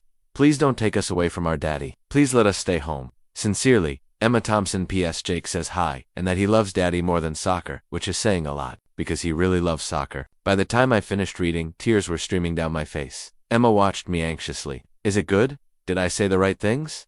Emma, this is ... I struggled to find words. This is the most beautiful thing I've ever read. Really, even though my handwriting is messy, and I probably spelled some words wrong, especially because of that, because it's real and honest and comes from your heart. She leaned against me, relieved. Do you think the judge will read it? I don't know, sweetheart. But whether she does or not, this letter shows me something important. What? That you understand what family really means. That despite everything that's happened, you still know what love looks like. Emma was quiet for a moment. Daddy, are you going to lose? I don't know. Are you scared? Terrified. Me too. She snuggled closer. But even if we have to live with Grandma and Grandpa, you'll still be our daddy, right? Always. No matter what happens, I will always be your daddy. But as I held my daughter and thought about her letter, I felt something I hadn't experienced since this nightmare began. Not hope that we would win, but hope that no matter what happened, my children understood what really mattered. They understood that love wasn't about what you could provide, but about who you chose to be every single day. They understood that family wasn't about perfection, but about showing up for each other through joy and sorrow alike. And maybe, just maybe, that understanding would be enough to save us all. The final blow came on a gray Tuesday morning, 2 weeks before our last court date. I was getting ready for work when the phone rang with news that made my world collapse. Mr. Thompson, this is Principal Martinez from Riverside Elementary. I need you to come in immediately. There's been an incident with Emma. My heart stopped. What kind of incident? Is she hurt? She's physically fine, but there was an altercation with another student. She's quite upset, and frankly, we're concerned about her recent behavior changes. I called in sick to work and drove to the school with my hands shaking. Emma sat in the principal's office, her usually neat appearance disheveled, her face streaked with tears and defiance. What happened, sweetheart? Tyler Morrison said you were going to lose custody because you're poor and can't take care of us properly, she said, her voice trembling with anger. He said his mom heard it at the country club from Grandma Margaret, so I pushed him. Principal Martinez, a kind woman who'd known Emma since kindergarten, looked sympathetic but concerned. Emma has always been one of our most well-behaved students, Mr. Thompson, but lately she's been distracted, anxious. Today was the first time she has ever been physical with another student. I knelt down to Emma's level. You know, pushing isn't okay, even when someone says mean things. I know, she whispered, but I was so mad. Daddy, he was saying terrible things about you, and everyone was listening. The drive home was silent. Emma stared out the window while I grappled with the realization that our private battle had become public gossip, that my children were bearing the brunt of speculation and judgment from their community. At home, Emma went straight to her room. When I checked on her an hour later, I found her furiously writing in her notebook, tears dropping onto the pages. Emma, I'm adding to my letter, she said without looking up. I want to tell the judge what Tyler said. I want her to know that people are being mean to us because of the custody stuff. My heart broke watching my 10-year-old daughter trying to fix a situation that shouldn't have been her responsibility. Emma, you don't have to fight this battle. That's my job. But what if you can't win?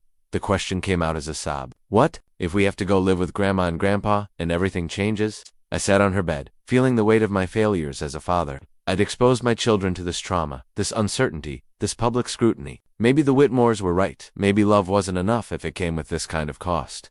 The breaking point came that evening when Jake had another nightmare. I rushed to his room to find him sobbing, caught between sleep and waking.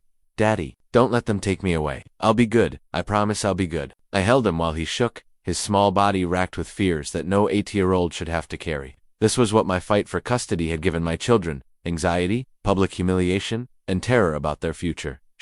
Buddy, you are good. You're perfect just the way you are. But what if I'm not good enough for the judge? What if she thinks I need more stuff? The conversation I'd been dreading for months finally came. Jake asked the question that had been haunting all of us.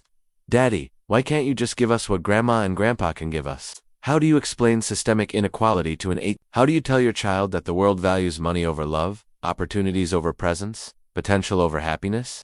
Jake, some people think the most important thing is having a lot of money and fancy things. Other people think the most important thing is loving each other and being together. Which people are right? I think both can be right, in different ways. Money can help people, and it can make life easier. But it can't make people love each other, and it can't make families happy. So we're happy without money. We're happy because we love each other. The money stuff is just ... extra.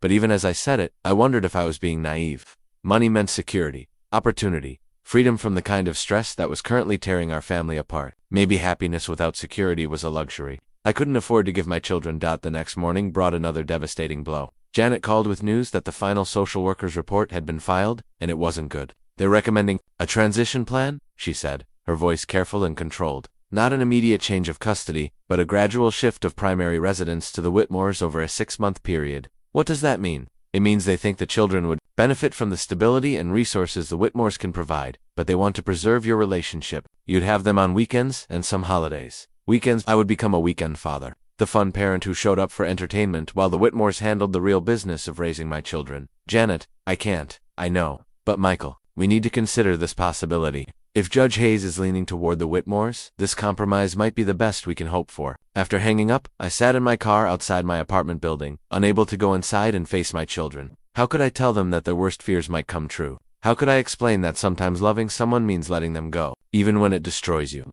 That evening, Emma found me sitting at our kitchen table, staring at the court documents that outlined the possible transition plan. Daddy, what's wrong? I looked at my daughter, this brilliant, sensitive, fierce little girl who'd been fighting her own battle alongside mine. She deserved the truth. Emma, there's a chance that you and Jake might have to go live with Grandma and Grandpa Whitmore. Her face went white. For how long? I don't know. Maybe permanently. But what about us? What about our family? We'll still be a family. Just ... different. Emma was quiet for a long moment, processing this information, with the serious consideration of someone far older than 10. Daddy, can I ask you something? Anything. Do you think they're right? Do you think we'd be better off with them? It was the question I'd been asking myself for months. The doubt that had eaten away at my confidence and resolve. I thought about the opportunities I couldn't provide, the security I couldn't guarantee, the advantages that wealth could offer. But then I looked at Emma, my daughter, who wrote letters to judges, who defended her family against playground bullies, who understood love in its purest form. I thought about Jake's trust in my lullabies, his joy at our simple traditions, his belief that home was wherever I was. Emma, I think you and Jake would have more opportunities with them. I think your lives might be easier in some ways. Her face fell, and I realized she'd been hoping for a different answer. But, I continued, I also think you'd lose something that can't be replaced. You'd lose the freedom to be yourselves, flaws and all. You'd lose the knowledge that you're loved unconditionally, not for what you achieve or how well you perform. Which one is more important? I think you already know the answer to that. You wrote it in your letter. Emma nodded slowly. I do know, but I'm scared the judge doesn't. Me too, sweetheart, me too. That night, as I tucked both children into bed, I wondered if it might be one of the last times. Tomorrow, we would make our final arguments. Tomorrow, a judge would decide whether love was enough.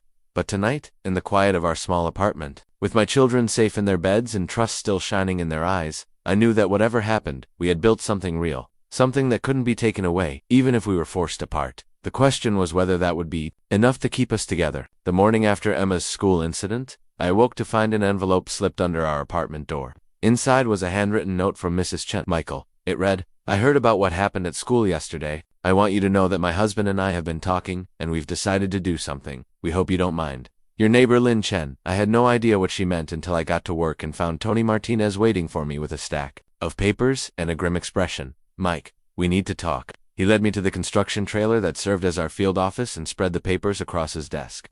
Petition forms, printed emails, handwritten letters, dozens of them. What is this? The guys heard about your custody thing through the grapevine. Word gets around, you know?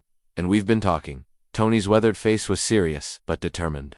We're not going to let you fight this alone. The papers were testimonials from every member of our construction crew, from subcontractors we'd worked with, from suppliers who'd known me for years, character references written in the rough handwriting of working men who weren't comfortable with formal language but knew how to speak truth. Mike Thompson is the most stand-up guy I've worked with in 23 years of construction, wrote Dave Kowalski, our lead electrician. When my wife was in the hospital, Mike organized meal trains for my family and covered my shifts without being asked. That's the kind of man who's raising those kids. I've watched Mike Thompson choose his children over overtime, promotions, and easy money more times than I can count, wrote Carlos Mendez, our site foreman. He's the guy who leaves work to attend school plays and soccer games. His kids come first, always.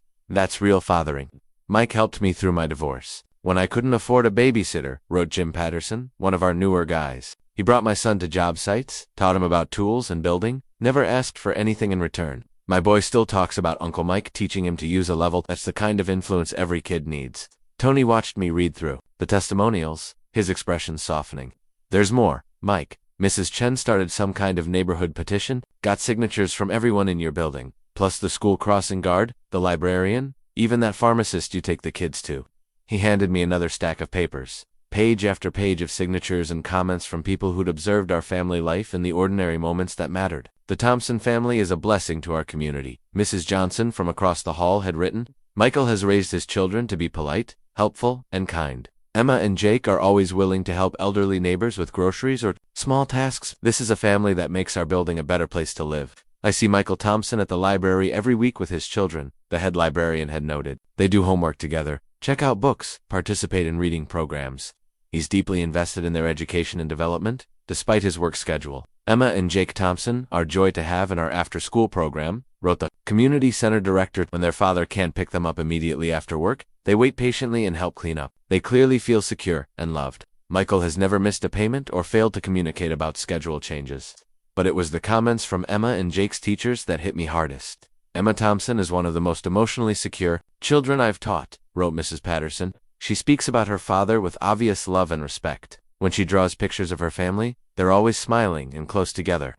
This is not a child who feels neglected or deprived. Jake Thompson talks constantly about his dad, his teacher had written, building projects they work on together, games they play, bedtime stories. He lights up when he sees his father at pickup.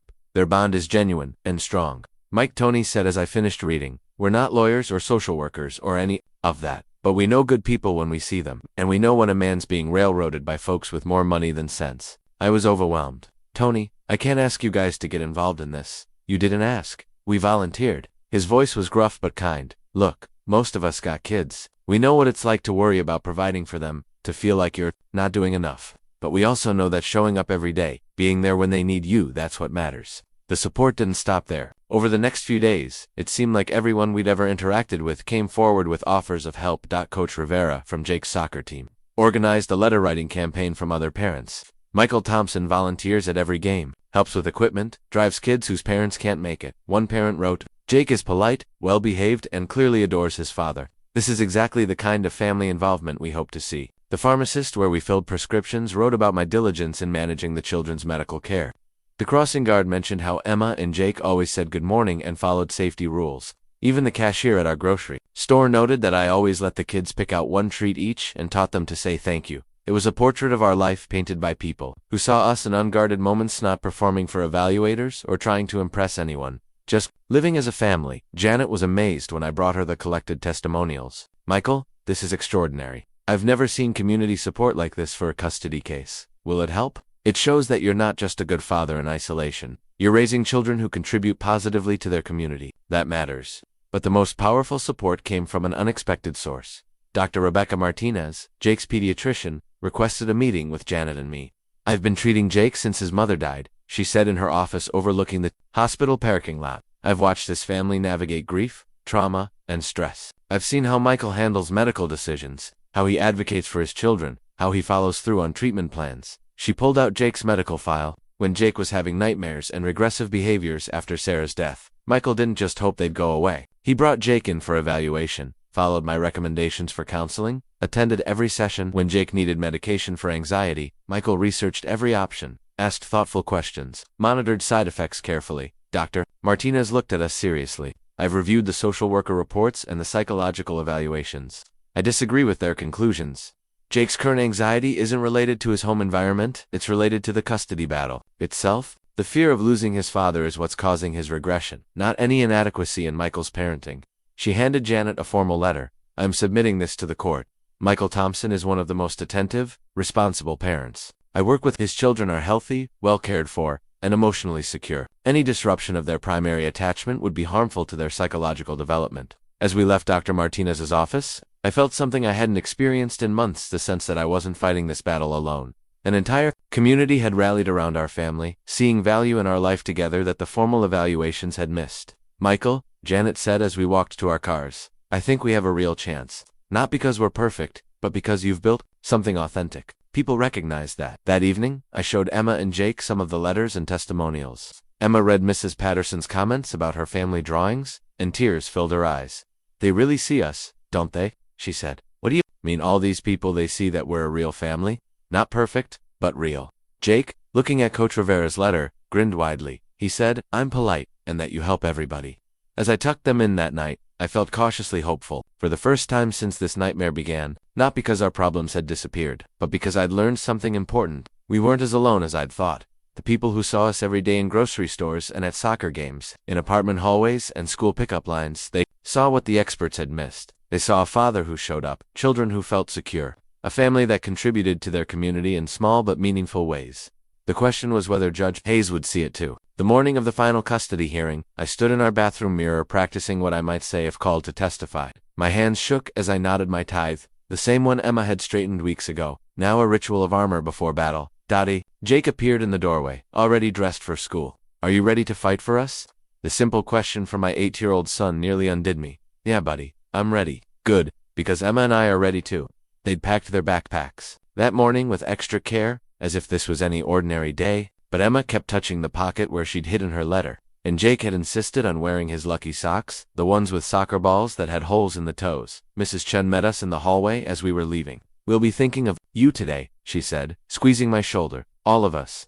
The courthouse was more crowded than before. Word had spread through our neighborhood about the final hearing, and I was shocked to see familiar faces in the gallery.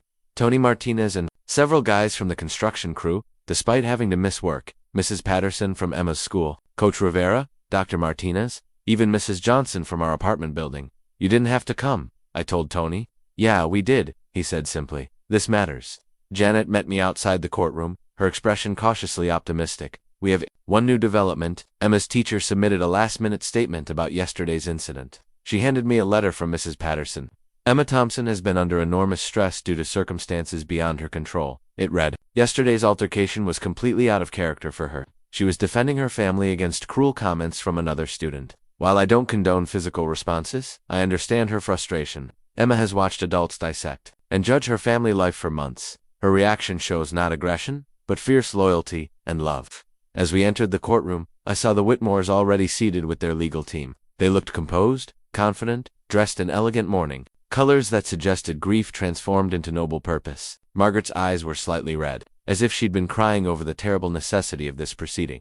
Judge Hayes entered precisely at 9 o'clock, her expression unreadable as she surveyed the packed courtroom. This is the final hearing. In the matter of Thompson v. Whitmore, she began, I want to remind everyone present that this is a legal proceeding, not a public forum. I will hear final arguments from counsel, review submitted evidence, and make my determination based solely on the best interests of the minor children.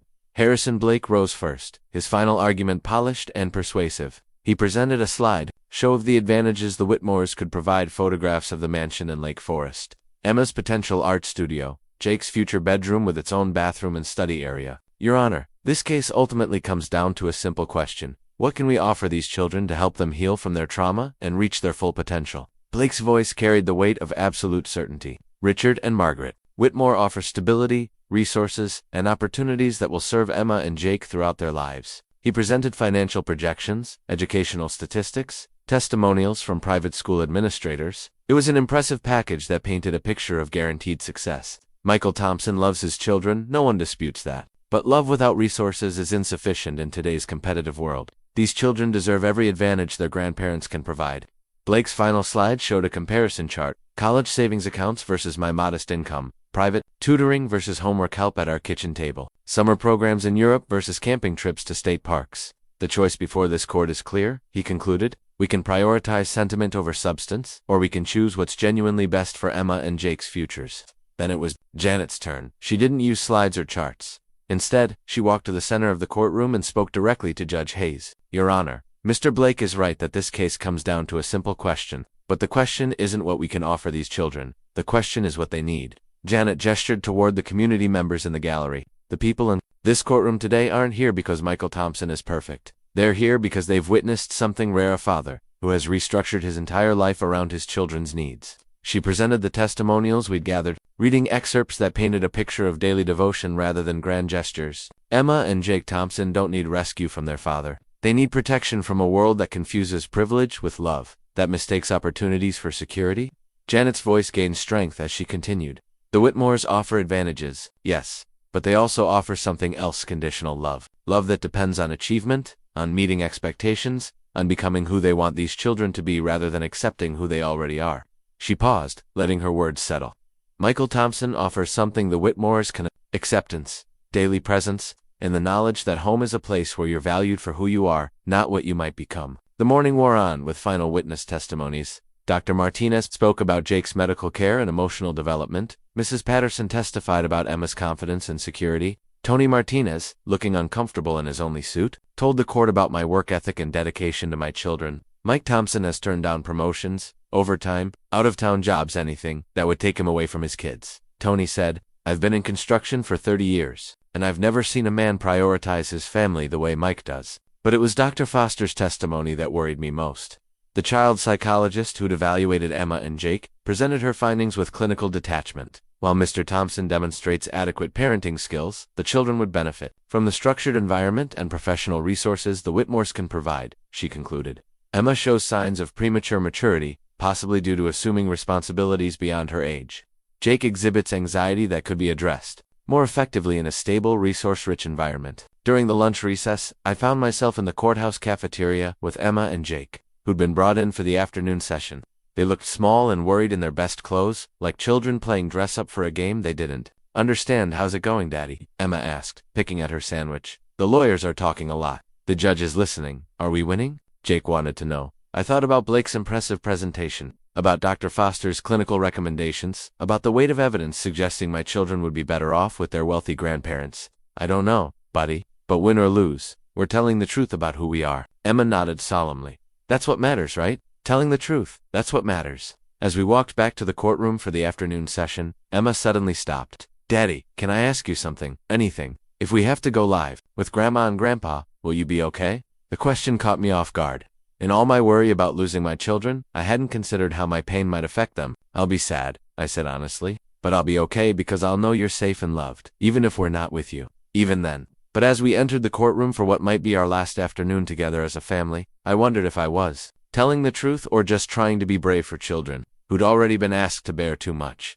The afternoon session would determine our fate. Judge Hayes would hear final arguments, review all evidence, and make her decision. I looked at the gallery filled with people who'd rallied around our family, then at my children sitting beside me, and realized that regardless of the outcome, we'd already won something important. We'd proven that love created communities, that authentic relationships mattered, that a family's worth couldn't be measured in dollars and advantages. The question was whether that would be enough to keep us together. The afternoon session began with my testimony. I'd rehearsed what I wanted to say, but sitting in the witness chair with Judge Hayes, looking down at me, all my prepared words evaporated. "Mr. Thompson," Janet prompted gently, "can you tell the court about your relationship with your children?" "Emma and Jake are everything to me," I began, my voice shaking slightly. "After Sarah died, I made a promise to her and to them that I would be the father they needed, whatever that took." I talked about our daily routines, our Friday movie nights, the way Jake still needed lullabies and Emma helped with grocery shopping. I spoke about homework sessions at our kitchen table, about teaching them to budget our weekly expenses, about the way they'd learned to comfort each other through grief. "Are there things you wish you could provide for them that you can't?" Janet asked. "Every day. I wish I could give them private lessons, expensive vacations, college funds that would guarantee their futures. But I've given them something else, the knowledge that they're loved exactly as they are." Under Blake's cross-examination, the inadequacies of our life were laid bare. My income, our small apartment, the limitations of my education and resources. Each question was designed to highlight what I couldn't provide, what the Whitmores could offer instead. "Mr. Thompson, wouldn't you want your children to have every possible advantage?" "Of course." "Then why are you fighting to keep them in a situation that limits their opportunities?" I thought about Emma's letter, about Jake's trust in my bedtime, songs about the community that had rallied around our family. "Because some advantages can't be bought," I said finally, "and some opportunities aren't worth the cost." When I stepped down from the witness stand, I felt drained, but oddly peaceful. I'd told the truth about our life, our love, our limitations. Whatever happened next was out of my hands. Richard Whitmore testified about their plans for the children, schools, the tutors, the structured environment they could provide. Margaret spoke tearfully about her love for Emma and Jake, about wanting to honor her daughter's memory by giving them the best possible life. It was compelling testimony, and I could see Judge Hayes taking careful notes. Then came the moment that changed everything. "Your Honor," Judge Hayes said, consulting her files, "I understand there's been a request from one of the minor children to address the court." My heart stopped. "Emma." Double quotes. "Yes, Your Honor." Janet stood. "Emma Thompson has prepared a statement she would like to share with the court." Blake immediately objected. "Your Honor, it's highly irregular for a child to testify in a custody proceeding. The emotional pressure." "I'll allow it," Judge Hayes said firmly. "Emma, would you like to come forward?" Emma stood from where she'd been sitting in the gallery. With Jake and Mrs. Chen, she looked impossibly small walking to the front of the courtroom. But her posture was straight and determined. Judge Hayes leaned forward kindly. "Emma, you don't have to do this if you don't want to. Do you understand that?" "Yes, ma'am, but I want to. I have something important to say." "Very well. You may proceed." Emma pulled the folded pages from her pocket, her letter, the one she'd worked on for weeks. Her hands trembled slightly, but her voice was clear and strong. "Dear Judge Hayes," she began, "my name is Emma Thompson, and I am 10 years old. I wanted to tell you about my family because I think the grown-ups are getting confused about what matters." As Emma read her letter, the courtroom fell absolutely silent. Even Blake stopped taking notes. Caught up in the honest voice of a child speaking her truth, she talked about the night I'd carried her to the hospital with a broken arm, about the way I drew pictures on her cast every day. She described Jake's nightmares and my lullabies, our Friday movie nights, squeezed together on our small couch, the way our kitchen table had become the center of our world.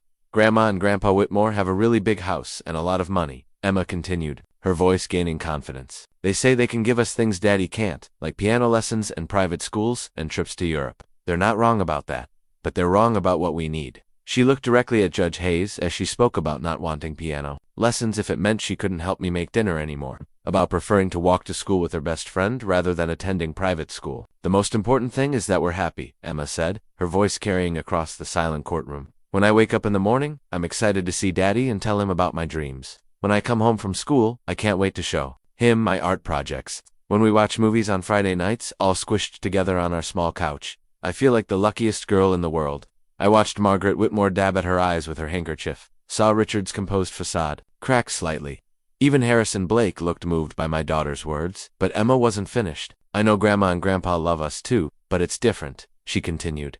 "Their love feels like a test I have to pass. I have to sit up straight and use proper grammar and remember to say please and thank you. I have to be grateful for their nice gifts and excited about their plans for my future." Her voice softened. "Daddy's love doesn't feel like a test. It feels like home." Emma described the differences between the two households with the keen observation of a child who'd been forced to live in both worlds. At the Whitmores, she felt constantly evaluated. At home with me, she felt accepted. "When I'm with Grandma and Grandpa, I worry about doing everything right," she said. "When I'm with Daddy, I can just be myself, even when I'm cranky or sad, or when I make mistakes." She talked about my supposed lack of ambition, turning Margaret's criticism into something beautiful. "Grandma Margaret says Daddy doesn't have ambition, that he's not helping us reach our potential, but she's wrong. Daddy has the biggest ambition of all. He wants us to be happy and safe and loved, and he's already helped us reach our most important potential, the potential to be good people who care about each other." As Emma neared the end of her letter, her voice grew stronger, more determined. "Judge Hayes, I know you have to think about our futures and our education and all the things that grown-ups worry about.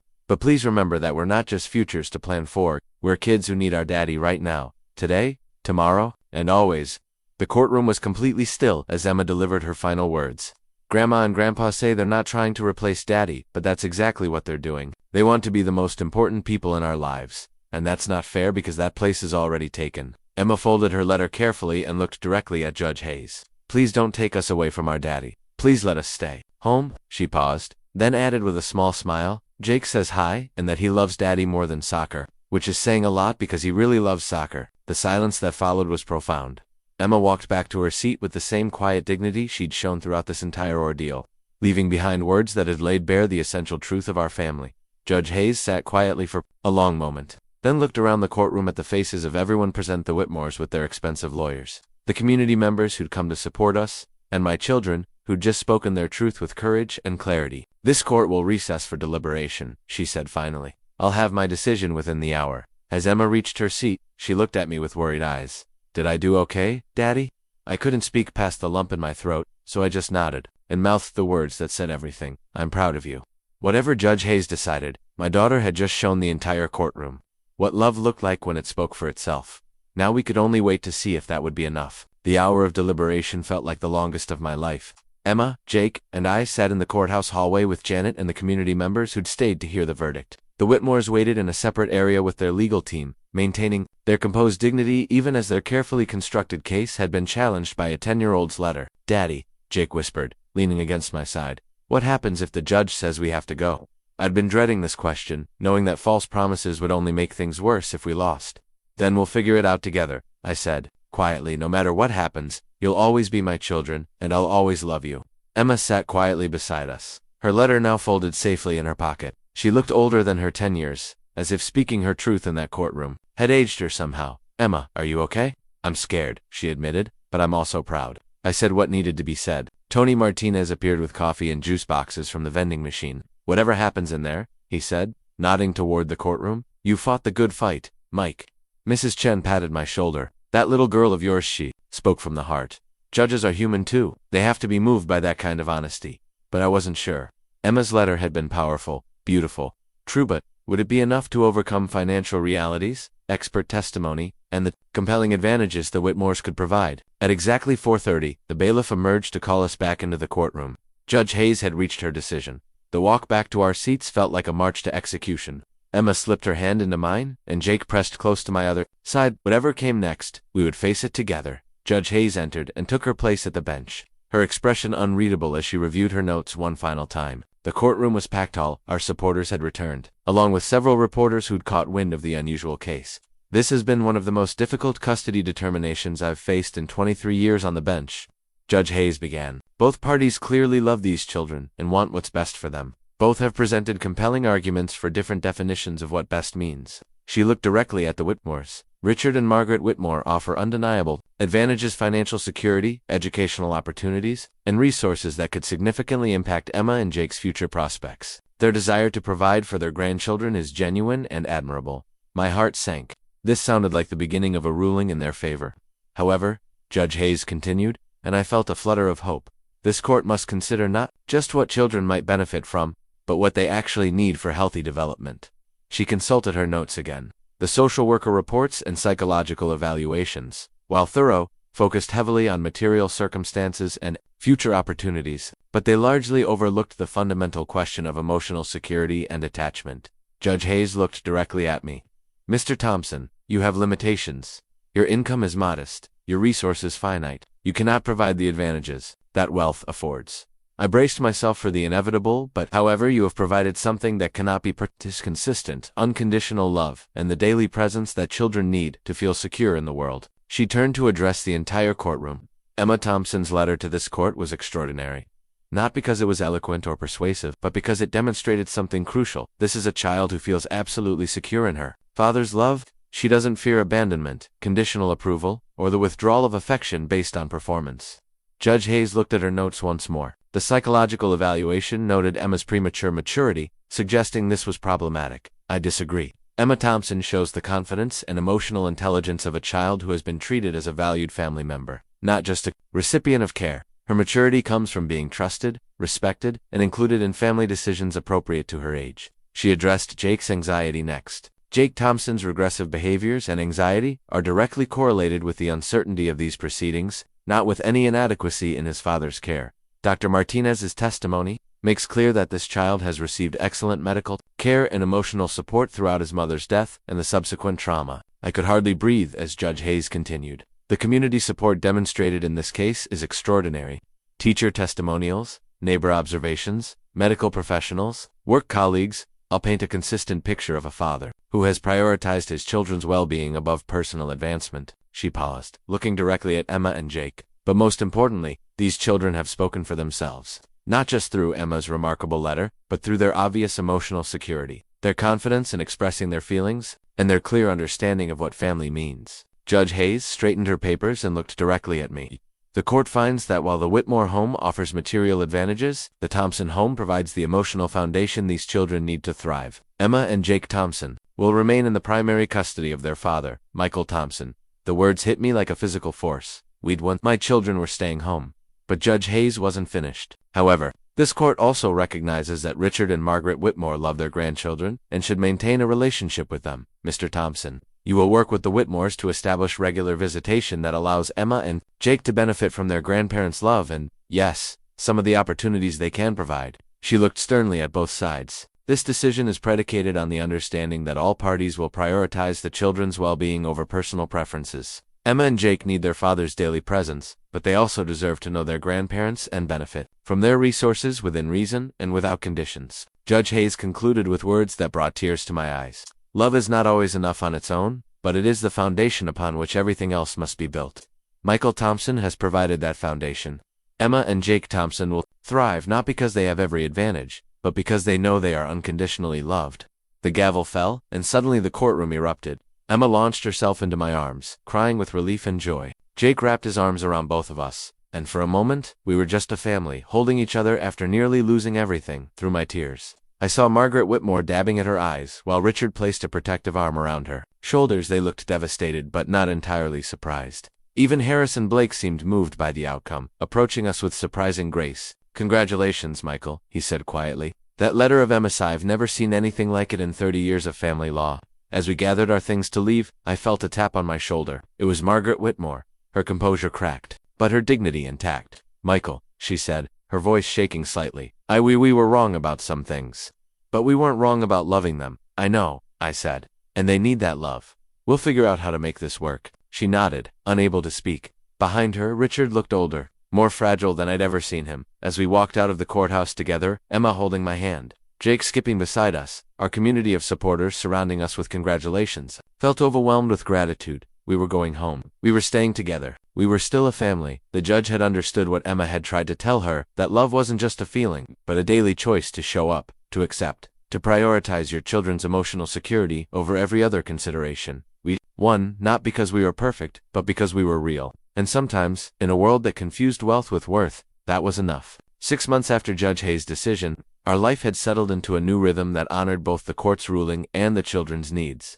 Emma and Jake spent every other Saturday with the Whitmores, plus one evening a week for dinner, at their mansion. It wasn't the full custody Richard and Margaret had wanted, but it was something none of us had expected: a genuine relationship. The transformation hadn't happened overnight. Those first few visits were awkward, strained with the weight of everything that had been said in court, but gradually, as the Whitmores began to understand what the judge had seen, something shifted. "Daddy," Emma said after one of their Saturday visits, "Grandma Margaret asked me to teach her how to make your spaghetti sauce." "Really?" She said she wanted to understand what made it special. So I told her it wasn't the recipe, it's that you make it with love, and you always let me help. And we talk about our day while it's cooking. Margaret had indeed called the next week to ask for the recipe, but more importantly, to ask about our dinner routines and family traditions. She was learning, slowly, that love wasn't about providing perfect experiences, but about creating authentic moments. Richard's breakthrough came through Jake's soccer. When Jake mentioned that I couldn't afford the traveling team he wanted to join, Richard offered to pay. But instead of simply writing a check, he started attending Jake's games, learning the sport that had been foreign to his country club world. "Mr. Thompson," he approached me after one particularly muddy game, "Jake tells me you've been coaching him on headers. Would you mind showing me? I'd like to practice with him at home." It was a small moment, but significant. Richard was learning to earn his place in Jake's life rather than simply claiming it through financial support. The children adapted to their new reality with the resilience that had carried them through their mother's death and the custody battle. They enjoyed their grandparents' resources. Emma did start taking art lessons, and Jake joined the traveling soccer team, but they came home each time with renewed appreciation for our simple life. "The art teacher is really good," Emma told me after her first class, "but she keeps telling me to paint things the right way. I like our way better, just painting what makes me happy." Our apartment remained the same, small, modest, filled with second-hand furniture and homemade art. But it also remained home in the truest sense. The kitchen table where Emma did homework and Jake spilled cereal was still the heart of our family life. I'd worried that exposure to wealth might make my children dissatisfied with our limitations, but the opposite happened. The contrast helped them understand what they valued most. "Grandpa Richard's house is really big," Jake observed one evening, "but it's kind of quiet. Our apartment is small, but it feels full." "Full of what?" "Us, our voices and our laughs and our messes. Their house is clean, but ours is alive." The community that had rallied around us during the custody battle remained invested in our family's well-being. Tony Martinez still checked in regularly, and the construction crew had become unofficial uncles to Emma and Jake. Mrs. Chen continued to help with after-school care when my schedule demanded it. "Takes a village," she'd say whenever I thanked her, and this is our village. Emma's letter to Judge Hayes had become something of a local legend. Mrs. Patterson shared it with other teachers as an example of a child's authentic voice. Dr. Martinez referenced it in a paper about children's perspectives in custody cases. Several parents approached me to share their own struggles with balancing love and resources. "Your daughter said something that stayed with me." One father told me at a school function that love isn't a test you have to pass. "I've been thinking about that with my own kids. Am I loving them, or am I evaluating them?" Emma herself seemed older, but not burdened by the attention her letter had received. She continued writing stories, poems, observations about family and friendship. Her art remained joyfully amateur, influenced by lessons with the expensive instructor but not constrained by them. Jake flourished on his traveling soccer team. but he never forgot where his love for the sport began. He still treasured the cracked baseball glove I'd given him, still wanted my lullabies on difficult nights. Coach says I have natural talent, he told me after a particularly successful game, but I told him I learned everything from you first. The most surprising development was my relationship with the Whitmores themselves. Margaret and I would never be close, but we'd developed a respectful partnership focused on the children's welfare. She'd learned to ask about their needs rather than assume them, to include me in decisions about activities and opportunities. Richard and I had found common ground in our worry about Jake's confidence and Emma's tendency toward perfectionism. We approached these concerns differently. He wanted to provide solutions. I wanted to provide support, but our conversations helped both children feel surrounded by adults who cared about their whole selves, not just their achievements. I was wrong about you, Richard admitted during one of our awkward but necessary conversations about Jake's summer activities. I thought love without resources was inadequate. I didn't understand that resources without love are meaningless. But custody battle had changed all of us. Emma had learned that her voice mattered, that adults would listen when children spoke truth with courage. Jake had discovered that families could be complicated without being broken. I had learned that fighting for love didn't diminish it, clarified it. And perhaps most importantly, we'd all learned that there were many ways to love children well, but only one way to love them safely, by accepting them exactly as they were while supporting who they might become. On the anniversary of Judge Hayes' decision, we celebrated quietly with takeout pizza and a movie night on our small couch. As the credits rolled and Jake dozed against my shoulder, Emma looked up at me with serious eyes. Daddy, do you ever wonder what would have happened if we'd lost? Sometimes. I think we would have been okay eventually, but I'm glad we didn't have to find out. Me too, sweetheart. She was quiet for a moment, then added, I think Grandma and Grandpa are happier this way too. They get to love us without having to worry about everything else. My 10-year-old daughter had understood something it had taken the rest of us months to learn, that the best kind of love is the kind that doesn't require you to choose between security and authenticity, between resources and relationships. As I carried Jake to his bed and tucked Emma in with her worn elephant, I felt the deep satisfaction of a man who'd fought for the right thing, and won, not because we were perfect, but because we were real. Our family portrait still hung on Emma's wall, crooked, childish, and absolutely perfect in its honest representation of who we were. Happy, together, full of love. And that, I'd learned, was enough. More than enough. It was everything. Outside our apartment window, the city hummed with the lives of millions of families, each struggling in their own way to balance love and resources, dreams and reality. Some would have advantages my children might never know. Others would face challenges that would test them in ways we'd been fortunate to avoid. But all of them, I hoped, would learn what Emma had taught a courtroom full of adults, that love isn't about what you can provide, but about who you choose to be every single day. In our small apartment, with our secondhand furniture and our homemade traditions, we'd built something that money couldn't buy and courts couldn't dissolve. A family rooted in unconditional love, daily presence, and the absolute certainty that we belonged to each other, and that was the most beautiful ending I could imagine.